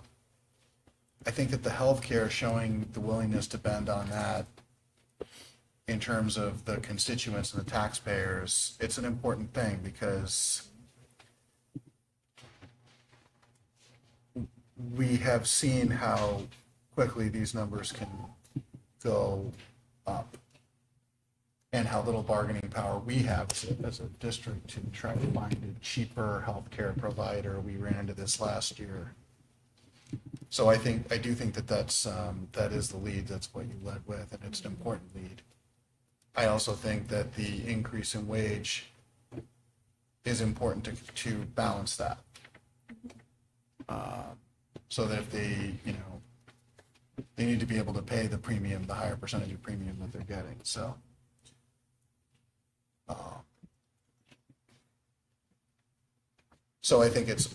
I think it's a fair deal, and that's the right thing to do.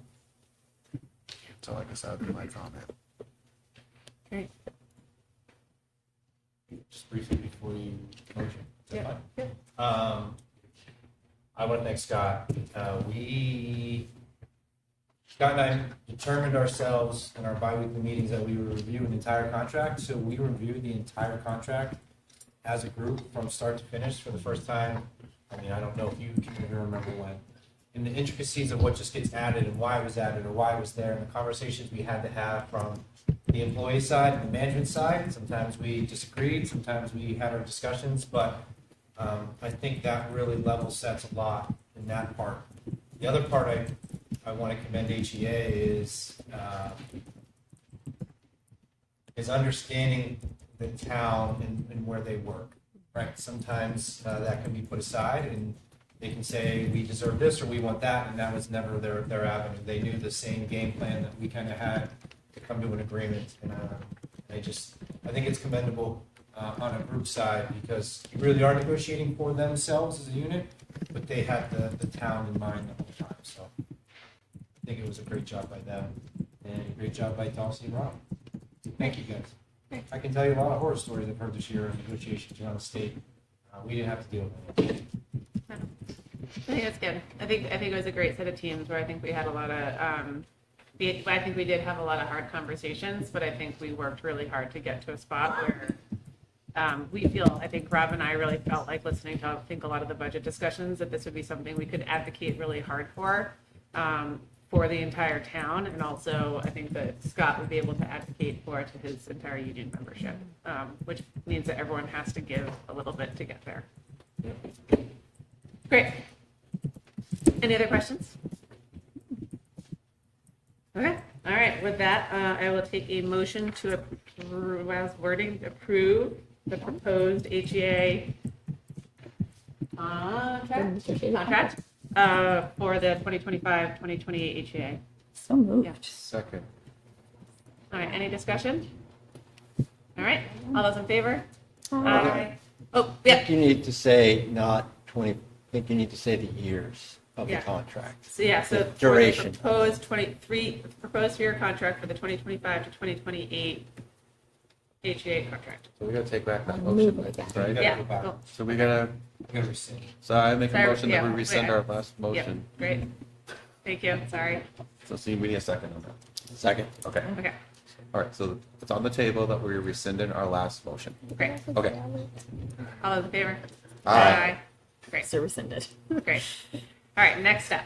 Okay. May I please have a motion We're new to to this, guys. approve the 2025 to 2028 HEA contract for the Hopkinton School District?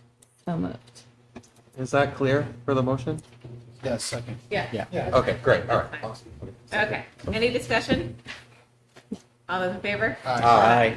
Any opposed? Great. All right. Fantastic. This Good luck will with those go minutes, on Jody. a warrant article. How many of those do you want me to put in? So it's gonna go on a warrant article and then we'll go in front of our voting body at the Thank school you, district Scott. meeting. Okay, thank you very much. Yep. All right, great. Next up, Rob, do you want to take us through budget? Sure.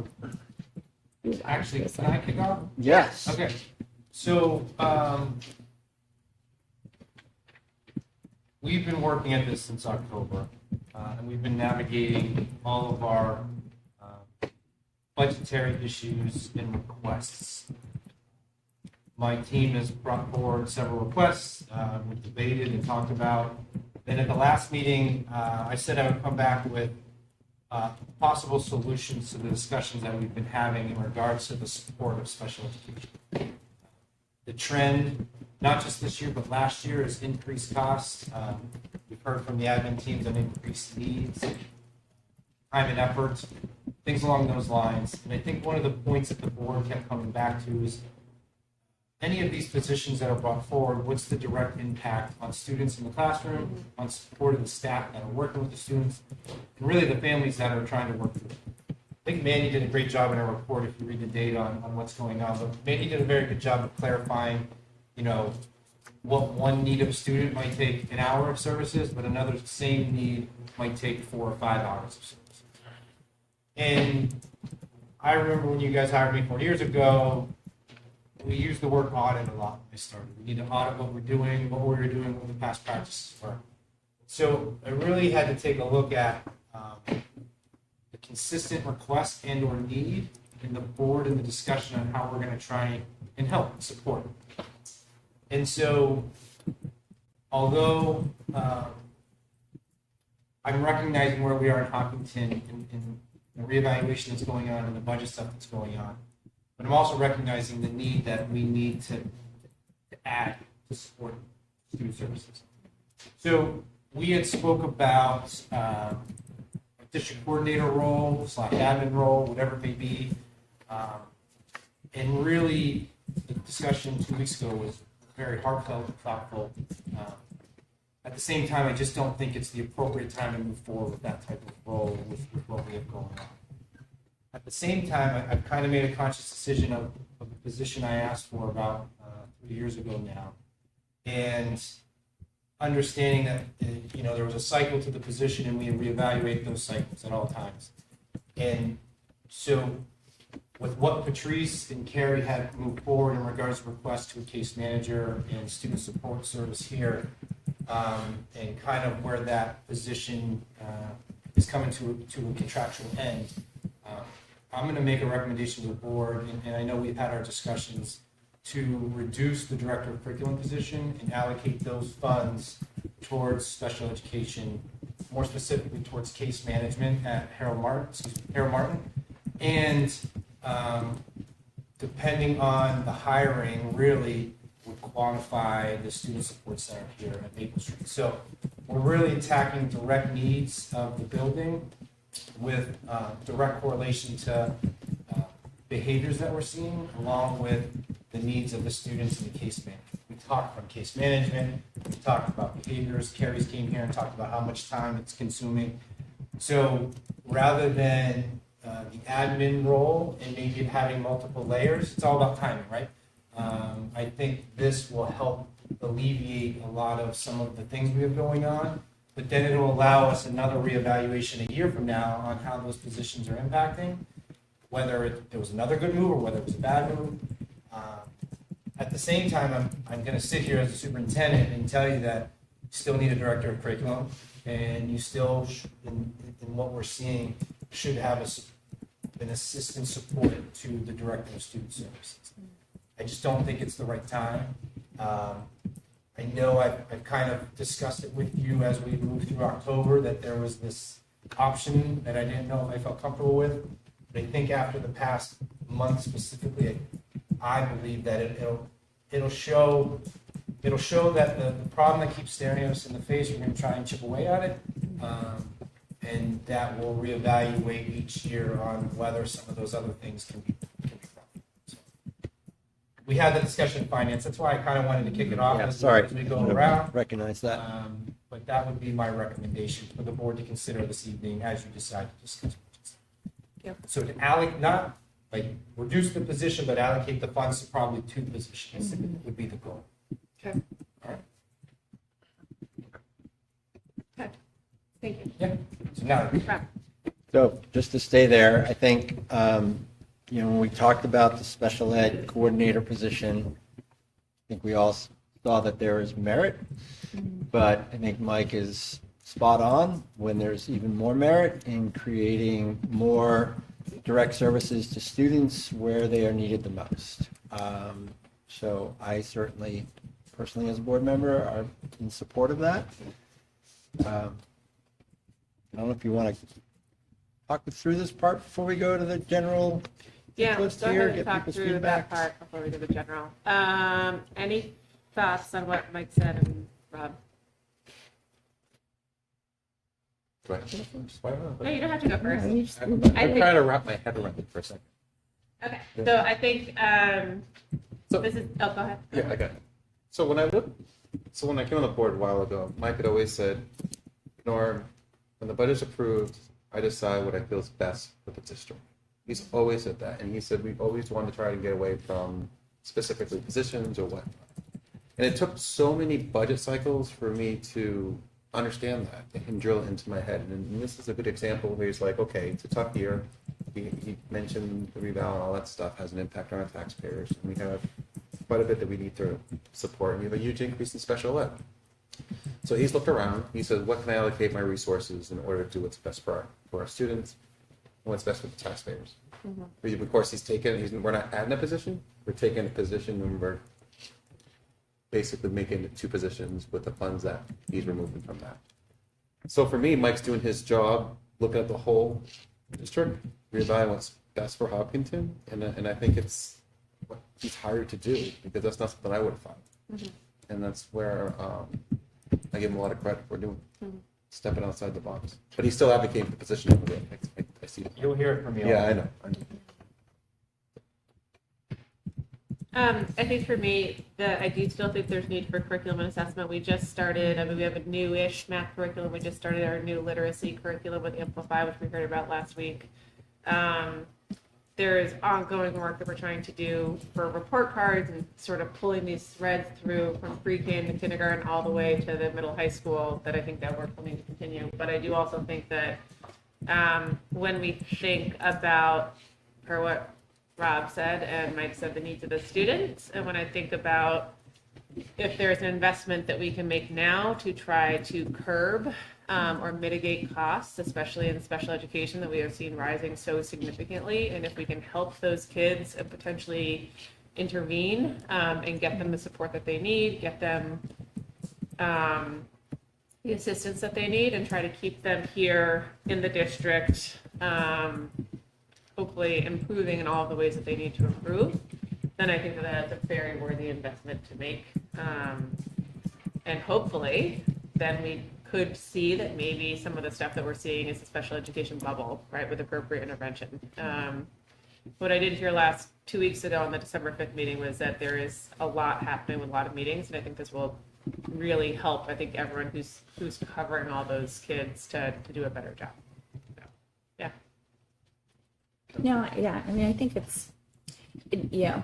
sort of breaks your heart, because I think that, we still need a curriculum and assessment and professional development director. I think that it has been a really good position to have over the past 3 years. At the same time, I am interested and excited about the idea of, especially kids at Harold Martin, kids who, are just starting out in their school career, being able to be identified and receive services as early as possible to help, to help them close that gap as quickly as possible. Yeah. So, I appreciate you bringing it to us, Mike. And I appreciate that you are reevaluating that position. But it's hard.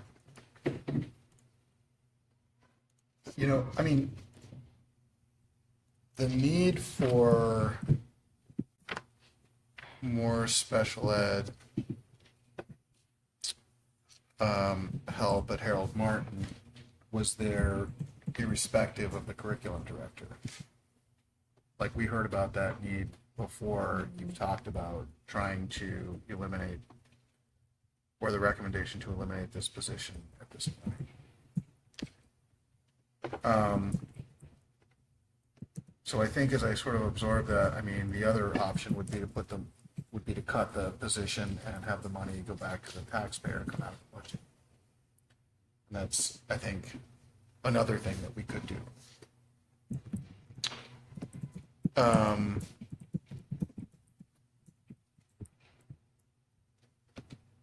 I think it's something that, we need to consider also. The thing that I think about with this is whether or not that's penny wise and pound foolish. Because what we have heard pretty consistently is that it's not just the number of kids that have need for special ed services, it's the depth of the need that is driving so much focus and labor. And presumably, in what we've heard over the past probably 3-4 meetings as we've been talking about this,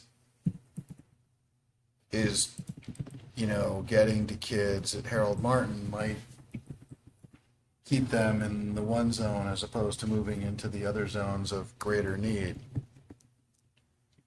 And so that, to me, makes some sense from a fiscal perspective.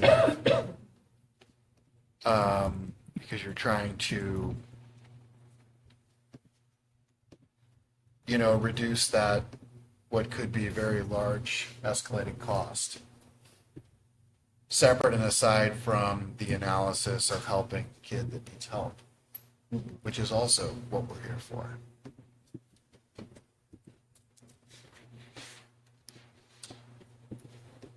But it is hard because we're looking at this almost $800,000 increase for special ed. And we know that, there are all kinds of strains on the budgets of the taxpayers. So, I confess I do struggle with this. I would say, though, following that, because I think it's a good point, where we have $800,000 increase in special ed, and from everything we've heard, there are quite a few students at Harold Martin, which means that those students are with us for between 9 and 13 years if they're in pre-K. So they are an investment for our district, no matter what. In knowing that depending on whether they're on an IEP or if they eventually do have to go to outplacement, they could have needs that will continue to require investment by the district. And so I think that when we think about the fact that our youngest learners are our biggest investment area, I do think it's important to think about what can we get those kids and what can we get to help them think about, from the things that Manny talked about, behavioral intervention, numeracy, developmental disabilities, et cetera. Autism, can we help them figure out communication patterns that can make their life easier later on? I think it's a great point. But Harold Martin is Harold Martin. Their families could move, certainly, but otherwise, we will educate them until they graduate. Or longer. Or longer, because Until because it's till the age of 22. So I definitely hear you, but yeah. I think the question that really made me perseverate was Rob's question at the end 2 weeks ago, where he said, "What's the return on investment for this coordinator?" And I said you answered one of your questions in regards to maybe the possibility of hire, but that's the thing I kept perseverating about, is the return on the investment. So with Jonathan, you said it's the tiers that we focused on last week, right? So having, and Mandy said it tonight, servicing students or supporting students prior to hitting tier 1, tier 2, you know what I mean? And if we can help close those gaps and build those skills, there will be less identified students. So that's that return on investment that I'm anticipating with direct case management and oversight. Yeah. That's Yeah, and this is what I mean when I say, the penny wise and pound foolish. This is what I'm talking about. But I also think that it's incumbent on us as a board to, it's good for us to be, I think, looking at all sides of it. Absolutely. Yeah. 100%. Thank you. Yeah. So on this point, Mike, I'm just thinking about not only this board, but questions from the budget committee that will be coming in January. It would be very helpful to see how adding this position would realign caseloads at Harold Martin School. But I think that it is naive to think of that just in numbers, right? So if you think about, well, it's 15 students per case manager. What you really need to look at is how many hours of service is also being delivered above and beyond that. So you may have a student whose IEP only requires 2 hours of service, but you may have another student who requires an hour per day of service, or perhaps more. So looking at the service hours delivered, I think, is key. And I would say, not as a special education expert, but as someone who has a little bit of insight, that the more hours of delivery that we can have at that grade level, the more impact it will have. And that, gets us not only in those tier 1 supports, but definitely in those tier 2 supports. So, food for thought, Mike, in terms of how we... I wrote it down. Remember, we're not voting tonight. This is all new information. Just discussion. Yeah, so I can work on this, bring it back for, we see the budget committee the day after I see you guys, so. We are voting next week, Yeah. next meeting. Next meeting. Next week. I do think also just, another thing that popped into my head as I thought about the teacher contract is the preparation for these meetings. And I would assume that the greater the need, the more prep time we're talking about for the teachers to talk about this greater need and how to meet it. Yeah. And this is another aspect of this, right? Because if you can keep a student from the second tier, keep them in the first tier, then, that also trickles down into teacher time. Which is at a premium. Yeah. That's exact. Yes, 100%. I would also ask. This is like an obvious thing, but what we are going to talk about in terms of the numbers reflects, I think, having a curriculum director in the budget, and obviously we'd want to see updated numbers. If there's anything to salary and budgets and benefits as a result of the change. Yep. So, yeah.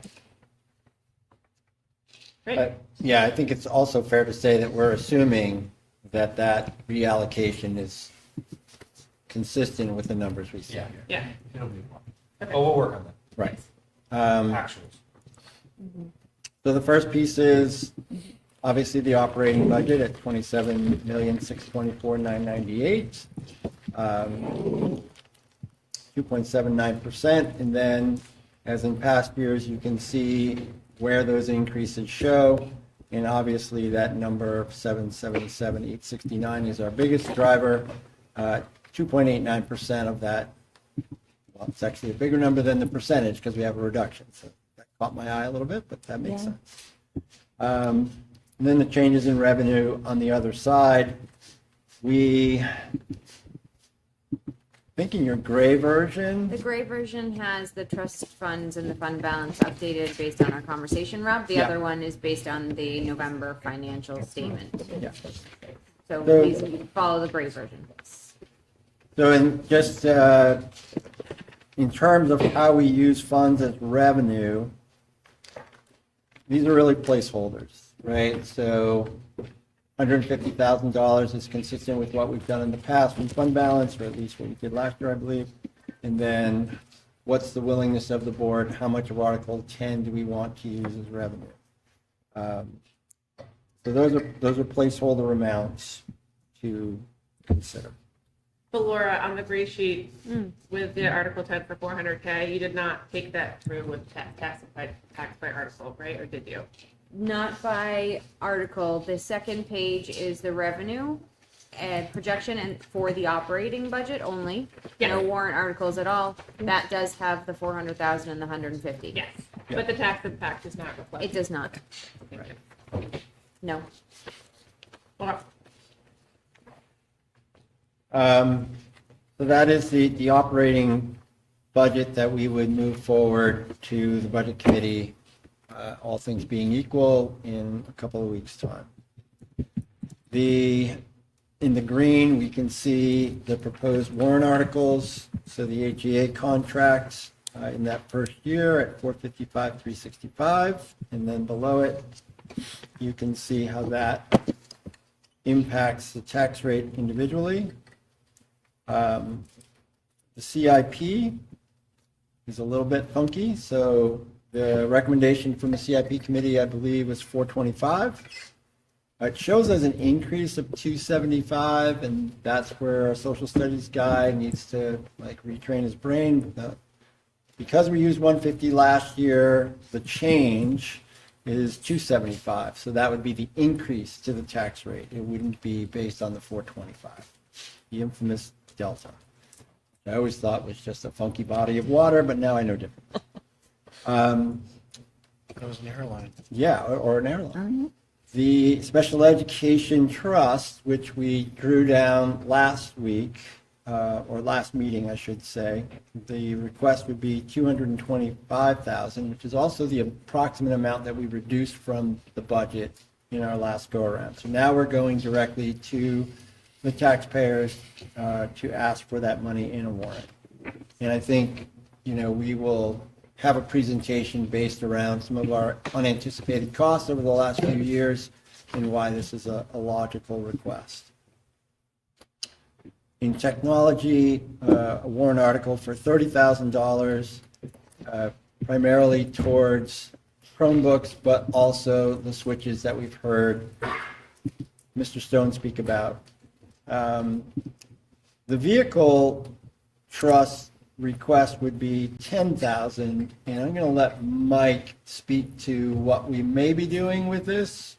Sure. So the new unit that we put in at the middle high school, the air handling, there were rebates, or rebate? Is that rebate the right word? From Eversource, because efficiency and all that. So we're going to be getting a check between $30,000 and $35,000 in rebates.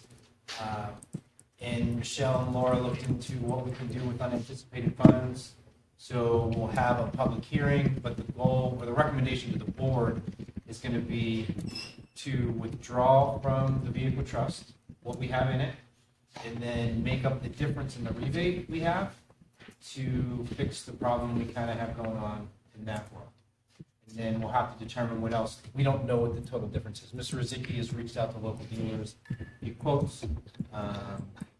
So that way, the vehicle trust, which we talked about last year at district meeting, trying to do it in two halves, in two increments, will now just be more of a replacement for the minibus that we have on our hands, and then a vehicle. How long we run this one? 18 years, something like that. So, but the next progression would be minibus. So that explains the reduction in it. Thank you, Mike. Couple of things just that were discussed in finance. If I could just pair these together, that would be good. If you would indulge me. So on the CIP, we had a very brief discussion about bonding, long-term bonding versus annual warrant articles. And essentially, in my brain, annual warrant articles are borrowing from ourselves, but they're more painful because it's an annual process. Bonding is laying out to the taxpayers our 10-year CIP, seeing where the number is, and asking for that amount. It does create certainty. Obviously, the opportunity cost is you pay for that certainty in interest. But it's just a very different construct than what we do versus what the town does. And then those bonding costs are layered into their budget. versus as appearing as an annual request. If we could ever get to the point perhaps where it's consistent year to year what the warrant is, so the tax impact remains flat, that creates a different scenario. And I think it's a challenge for us as a board to, how do we communicate that if we can get consistent with what that number is, essentially it becomes the same as bonding, but without interest costs. Yeah. So. Variable interest cost. Variable interest costs, and not interest costs we would want right now. Yeah. When I started on CIP 3 years ago, we talked, I think, quite a bit about that because, as you might recall, interest rates were extremely low, and we knew that there was a high number, there was a non-trivial number of expensive projects, from boilers to controls to all those things that we've talked about. I think the discussion was if we can get it to a point where it is a set yearly amount, especially in a higher interest rate environment, that is a better habit to build, but it is hard to change into that model. I think the other part was thinking about if we can get to a schedule of maintenance, it lets us spread out some of those large ticket items rather than coming in 10-year waves where it's all clustered. That would also be preferable so that we're not having major heavy hitting items happen within a 3-year span. But I definitely agree. I seem to recall a presentation at Budget Committee about this. I can't remember who did that. Yeah. Are we getting close to that? Like with this year's budget, are we getting close to that amount? I was trying to look up on the CIP. I think this year's request would put us at the amount. At the amount. So if we could get it this year Right. and keep it there, we've essentially climbed that mountain. I mean, it's been working on it for years.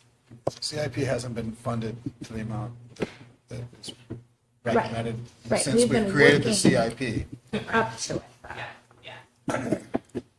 And because we've been in a position to use fund balance, which has been helpful, it sort of is a hedge against it as well. So those two sides. Speaking of fund balance, that was the other topic that came up in finance around special education. So this is for discussion by the board, in having a second warrant related to special ed that would essentially give the board the authority to put funds from fund balance into the special ed trust. We now have that authority through Article 10, but we do not have the authority to do that into a specific trust.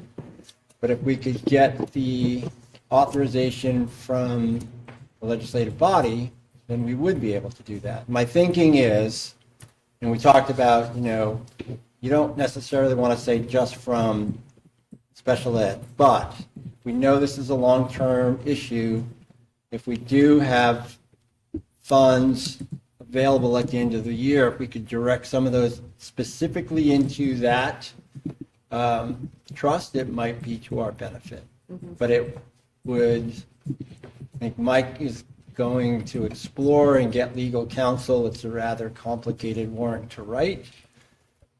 So looking for feedback from the board on that concept. Yeah, I guess my one question about that would be if statutorily we're allowed to do that. Because I know Article 10 was a statutory change when we increased it. So, but I'm assuming that's what. Yeah, we talked about it would have to be a warrant article every year, we believe. We're going to It get would have to be confirmation. an annual. Annual warrant article. You would have to go to the voting body every year and ask to, let's just say surplus is at 500,000. And you would have to put on a warrant article up to a number. Okay. So the voting body would have to approve you to, let's just say, up to $100,000. So that when we get to the end of the year and you're making the determinations on what we have left and what to do, it would allow you the ability to put up to $100,000 into that trust. But I have to get, as I said, I have to get confirmation of that because it is unique. Rob, is it possible if that was to go through that we would not be funding Article 10? You gotta speak a little louder. Sorry. If that was to go through, do you think we wouldn't be funding Article 10 as much because of that opportunity? I don't want the opportunity that. Right. I mean, I think the board would have choices as to what it chooses to do. Yeah. And it may be a year where perhaps we don't we have more funds than we can put into Article 10. Yeah. But do we spend it on current needs before the end of the year, or do we put it into this trust and save money for a future date? So instead of like a one-time purchase, we Right. could put it. I mean, essentially, my thought process is people are always asking, you know, can you be more creative in what you're doing? And if this is legally possible, it might add some creativity to how we manage funds for the future. That's a good point. Yeah. When do you think you'd get feedback from council on this? The goal will be by the next meeting. Okay. Yeah. Yeah, we have a quick turn from now through January 7th for the January 8th budget committee meeting. Yeah. But that warrant article, I mean, the budget committee obviously would see it, but it has no financial impact, so we Yeah. still have some time to craft and whatnot. Okay.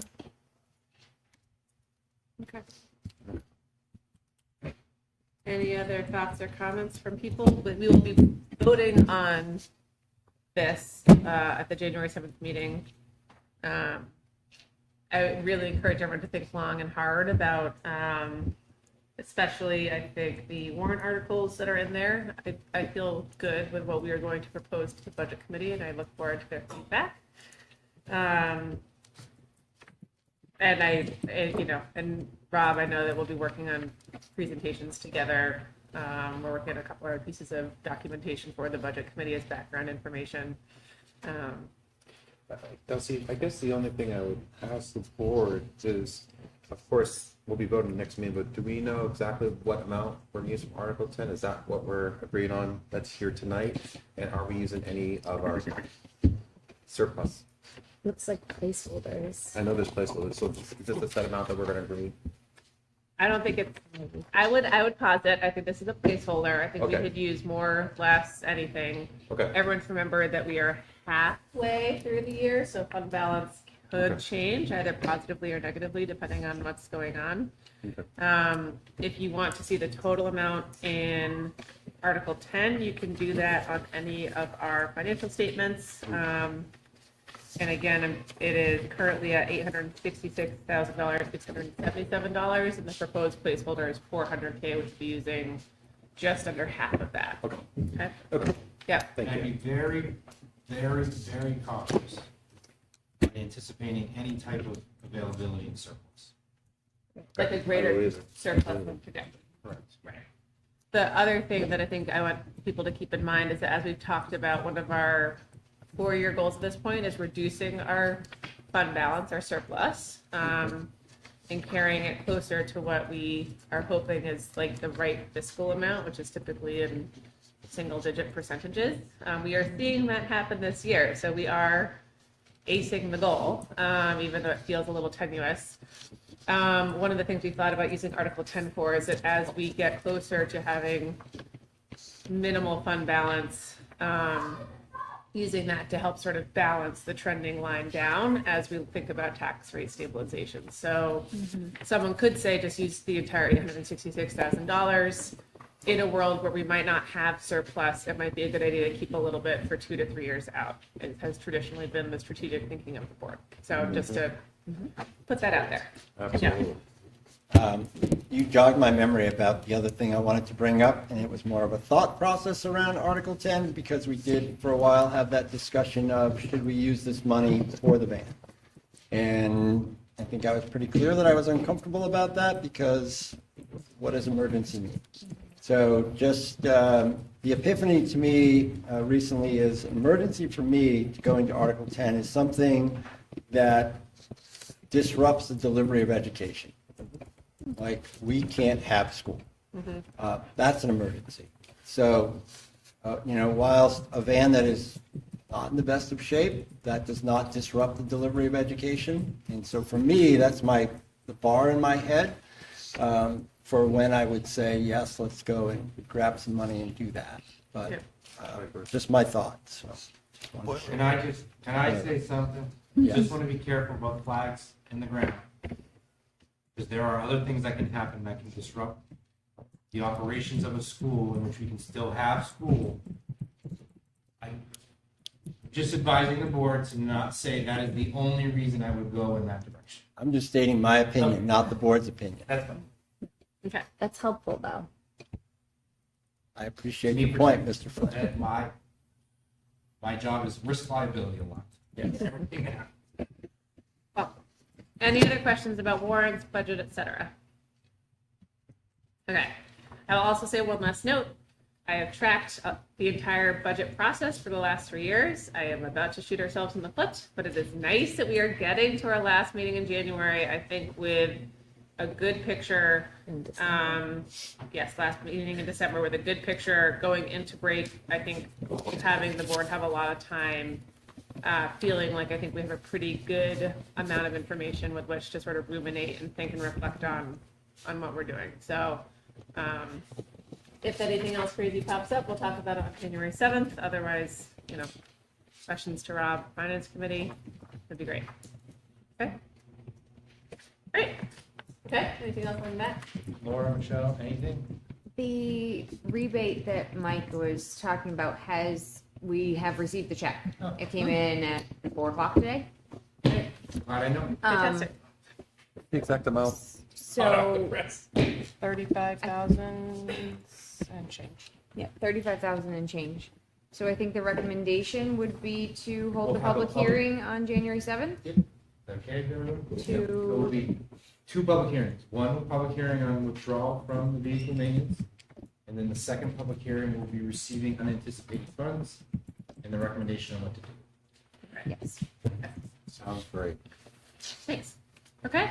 All right. With that, move it on over to policy. Oh, yeah, it's you. Alrighty. Sorry, I was still at Warren articles. So I was not here at the last meeting, but I know that Jonathan presented the 6 policies that we have coming down the line. These are all now in their second reads. There are drafts attached to the agenda, so folks can take a look. If you have any questions, let us know. Thank you. But let's wait tonight. Great. All right. Michael Flynn, consent agenda. Laura, Michelle, who's doing their team? They're gonna split. Yeah, up. we're team. All right. That one? Or do you want me You can do that one. Okay. We don't have a donation. we do, you just. Okay, it's not on my agenda. So first we'll start with new hires and resignations. We have a few this time. Cheyenne Welch has been a student teacher at Harold Martin, and she recently completed her bachelor's degree. Congratulations to her. And she has been hired or is nominated as an IA at Harold Martin. She'd like to continue working there now that she's been a sub for us a few times as she's been doing student teaching as well. Next is April McCusker. She's being nominated as the new food service cook at the middle high school to replace Peg, whose last day, I believe, was last week. And then for the AP Proctor positions, we have 3, Kevin Lee, Elise Bundy, and Timothy Kurtz. I believe Timothy Kurtz is coming back from prior years and is being nominated again.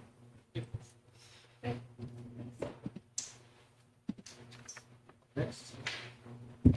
For donations tonight, we have received $1,200 from the Capital Ski and Outing Club for high school Nordic team new skate roller skis. So this is a donation to purchase 5 new skate roller skis for the Nordic team. Awesome. Go Nordic. Yeah. Great. Flo's so excited. She loves it. So many freshman boys who need roller skis this year. Yes. Exactly. Okay, cool. Financials? Yes, so in the drive is instead of November 30th, because I didn't run the report on December 30th, you can't go back in time because of the way we have it set up, it's through Cognos, so I ran it on December 11th. So it's actually a little bit further along than November 30th. It's a little higher of a balance, a fund balance at the end of the year of 186,508. Food service, I'll just make a point that it's running a little slower for sales than past year. than the past year. And then Medicaid, although we're higher than last year, we're still under where we've been in the past. So it's just something to monitor, which Laura did have that as one of the items that we did reduce in the budget of $20,000 recently for what we're being projected to come in. And again, I think Laura had brought that up at a meeting prior, that's regulatory changes. It's not necessarily our staff that's not, doing things timely. It's more of changes in that area. Great. Where were we this time last year with fund balance? This year, well, we were projected to have 508,000. Nearly a $350,000 increase. Yeah. That's why I want to be very apprehensive on. Very Thank you. conservative. Thank you. Yeah. Conservative. You can also be. All right. Yeah, we cheaper, Yeah. even a goal. All right. Okay. Superintendent. Superintendent update. Just two brief things. Our Harold Martin water incident last week. It was so amazing to watch people in chaos, and that is the community, the staff, and the students. From the minute Patrice sent out the "we're going to early dismiss" to the last student accounted for was about an hour and 15 minutes, which is pretty remarkable if you put it in a time frame. When Patrice made the announcement that we were leaving early, the cheers that went through the building was a priceless moment. We had more pickup students than ever. It identified the one in, one out way as another area that we might need to talk about in the future. Chief was like, "You got to get moving." I'm like, "We're trying to find kids." So we did a good job. The bus company just did a phenomenal job. I called them, and they turned their buses around. The bus drivers came in who were at doctor's appointments and left their appointments and came in. Who were at Caroline and left Caroline to go pick up the children. Oh, yeah. But it's just, it's another example of what makes Hopkinton great, from the parents to the staff to the students. In a chaotic situation, everyone handled it pretty well, actually really well. Can't have school if you can't flush toilets, so that was definitely a challenge. So thank you to them. I'm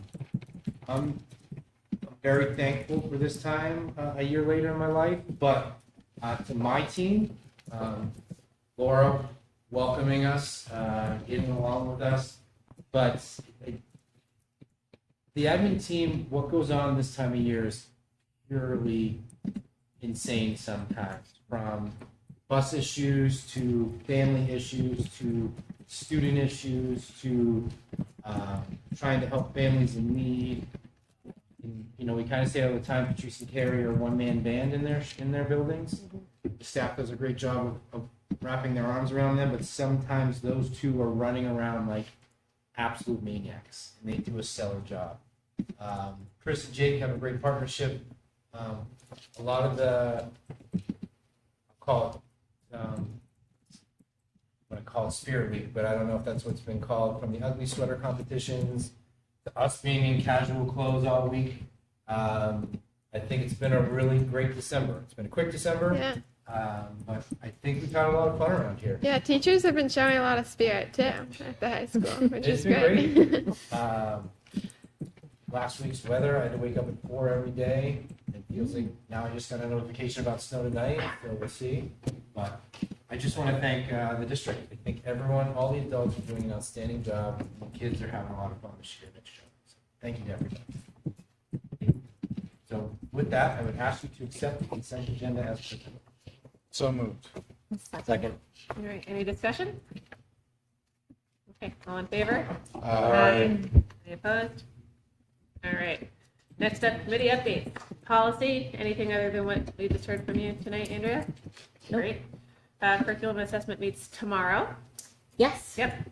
Nope, that's a lie. It meets on Oh, Thursday. yes, no, Thursday. Thursday I at was thinking 3:15. tomorrow was Thursday. Yep. 3:15, and we're going to be talking more about the curriculum review cycle. Yes. CIP, Norm and Jonathan, anything else other than what we heard tonight with Jim? I think Robert kind of said it all today for us. But our recommendation was 425. Okay. So Safety and security? I don't know. Next month. Okay. EMC, we met before the meeting on the 5th. We got a preliminary report from Energy Management Consultants the week following that, which we will be reviewing as a committee at our meeting the 4th week of January, which if it's not posted on the website will be soon. But just for everyone to know, we've already had a couple no plastic days across the district. Thank you to food service for supporting that. And I think a lot of lively discussion, which is great. Anything else coming out of finance and budget? Okay, all right. With that, we are at our second public comment portion of the evening. If you would like to come up, please state your name, address. We'd ask that you keep your comments to 3 minutes, please.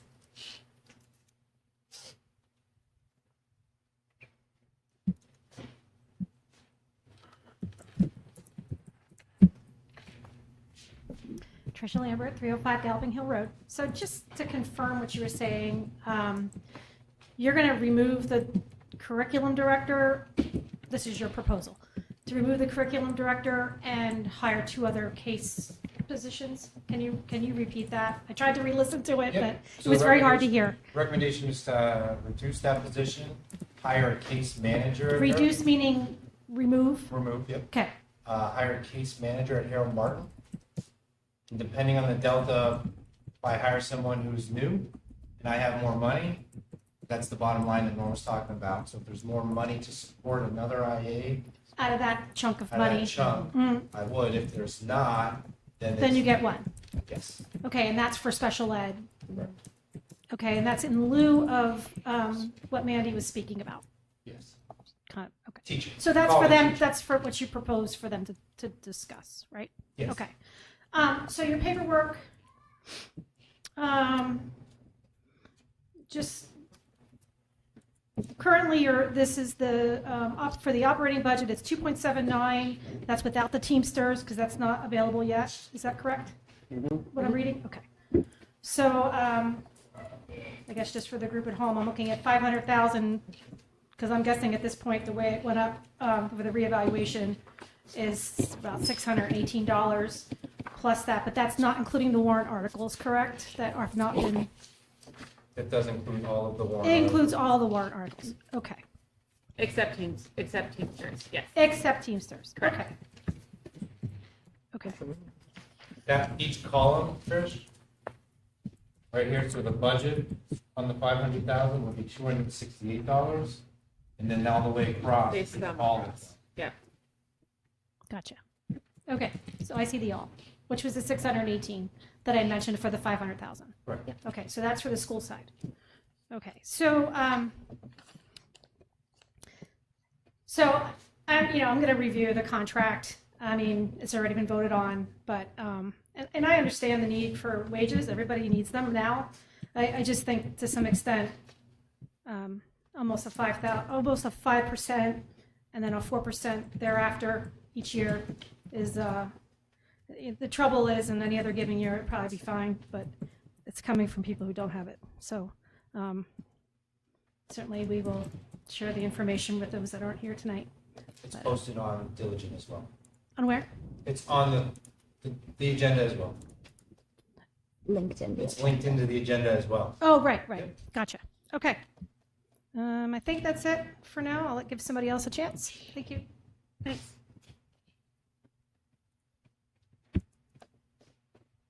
Anybody else? Okay, all right. Any other business or old business or otherwise? Michael? I think I'm good. Okay. I want everyone to have a great holiday break and a happy new year, and we'll see you all in 2025. Happy holidays. That's right. Everybody. Yeah, happy New Year. Wait, I do just, Non-public? we did a non-meeting, yes. I do just want to know, I noticed in the agenda that one of the links to one of the policies wasn't working. So I kind of hamstrung something new in there. But if you have any policies that you want to see in there, I don't know why it wouldn't upload. Right, okay. With that, we are following this meeting, we're going to a non-meeting. Non-meeting? Yep. Well, me either. Regarding negotiations, it is a roll, no, is it a roll call vote? No, we're just No. gonna adjourn. All right. Do I have a motion to Happy adjourn? New Year. Great, Yes. great, amazing. Thanks, guys. I think we're good on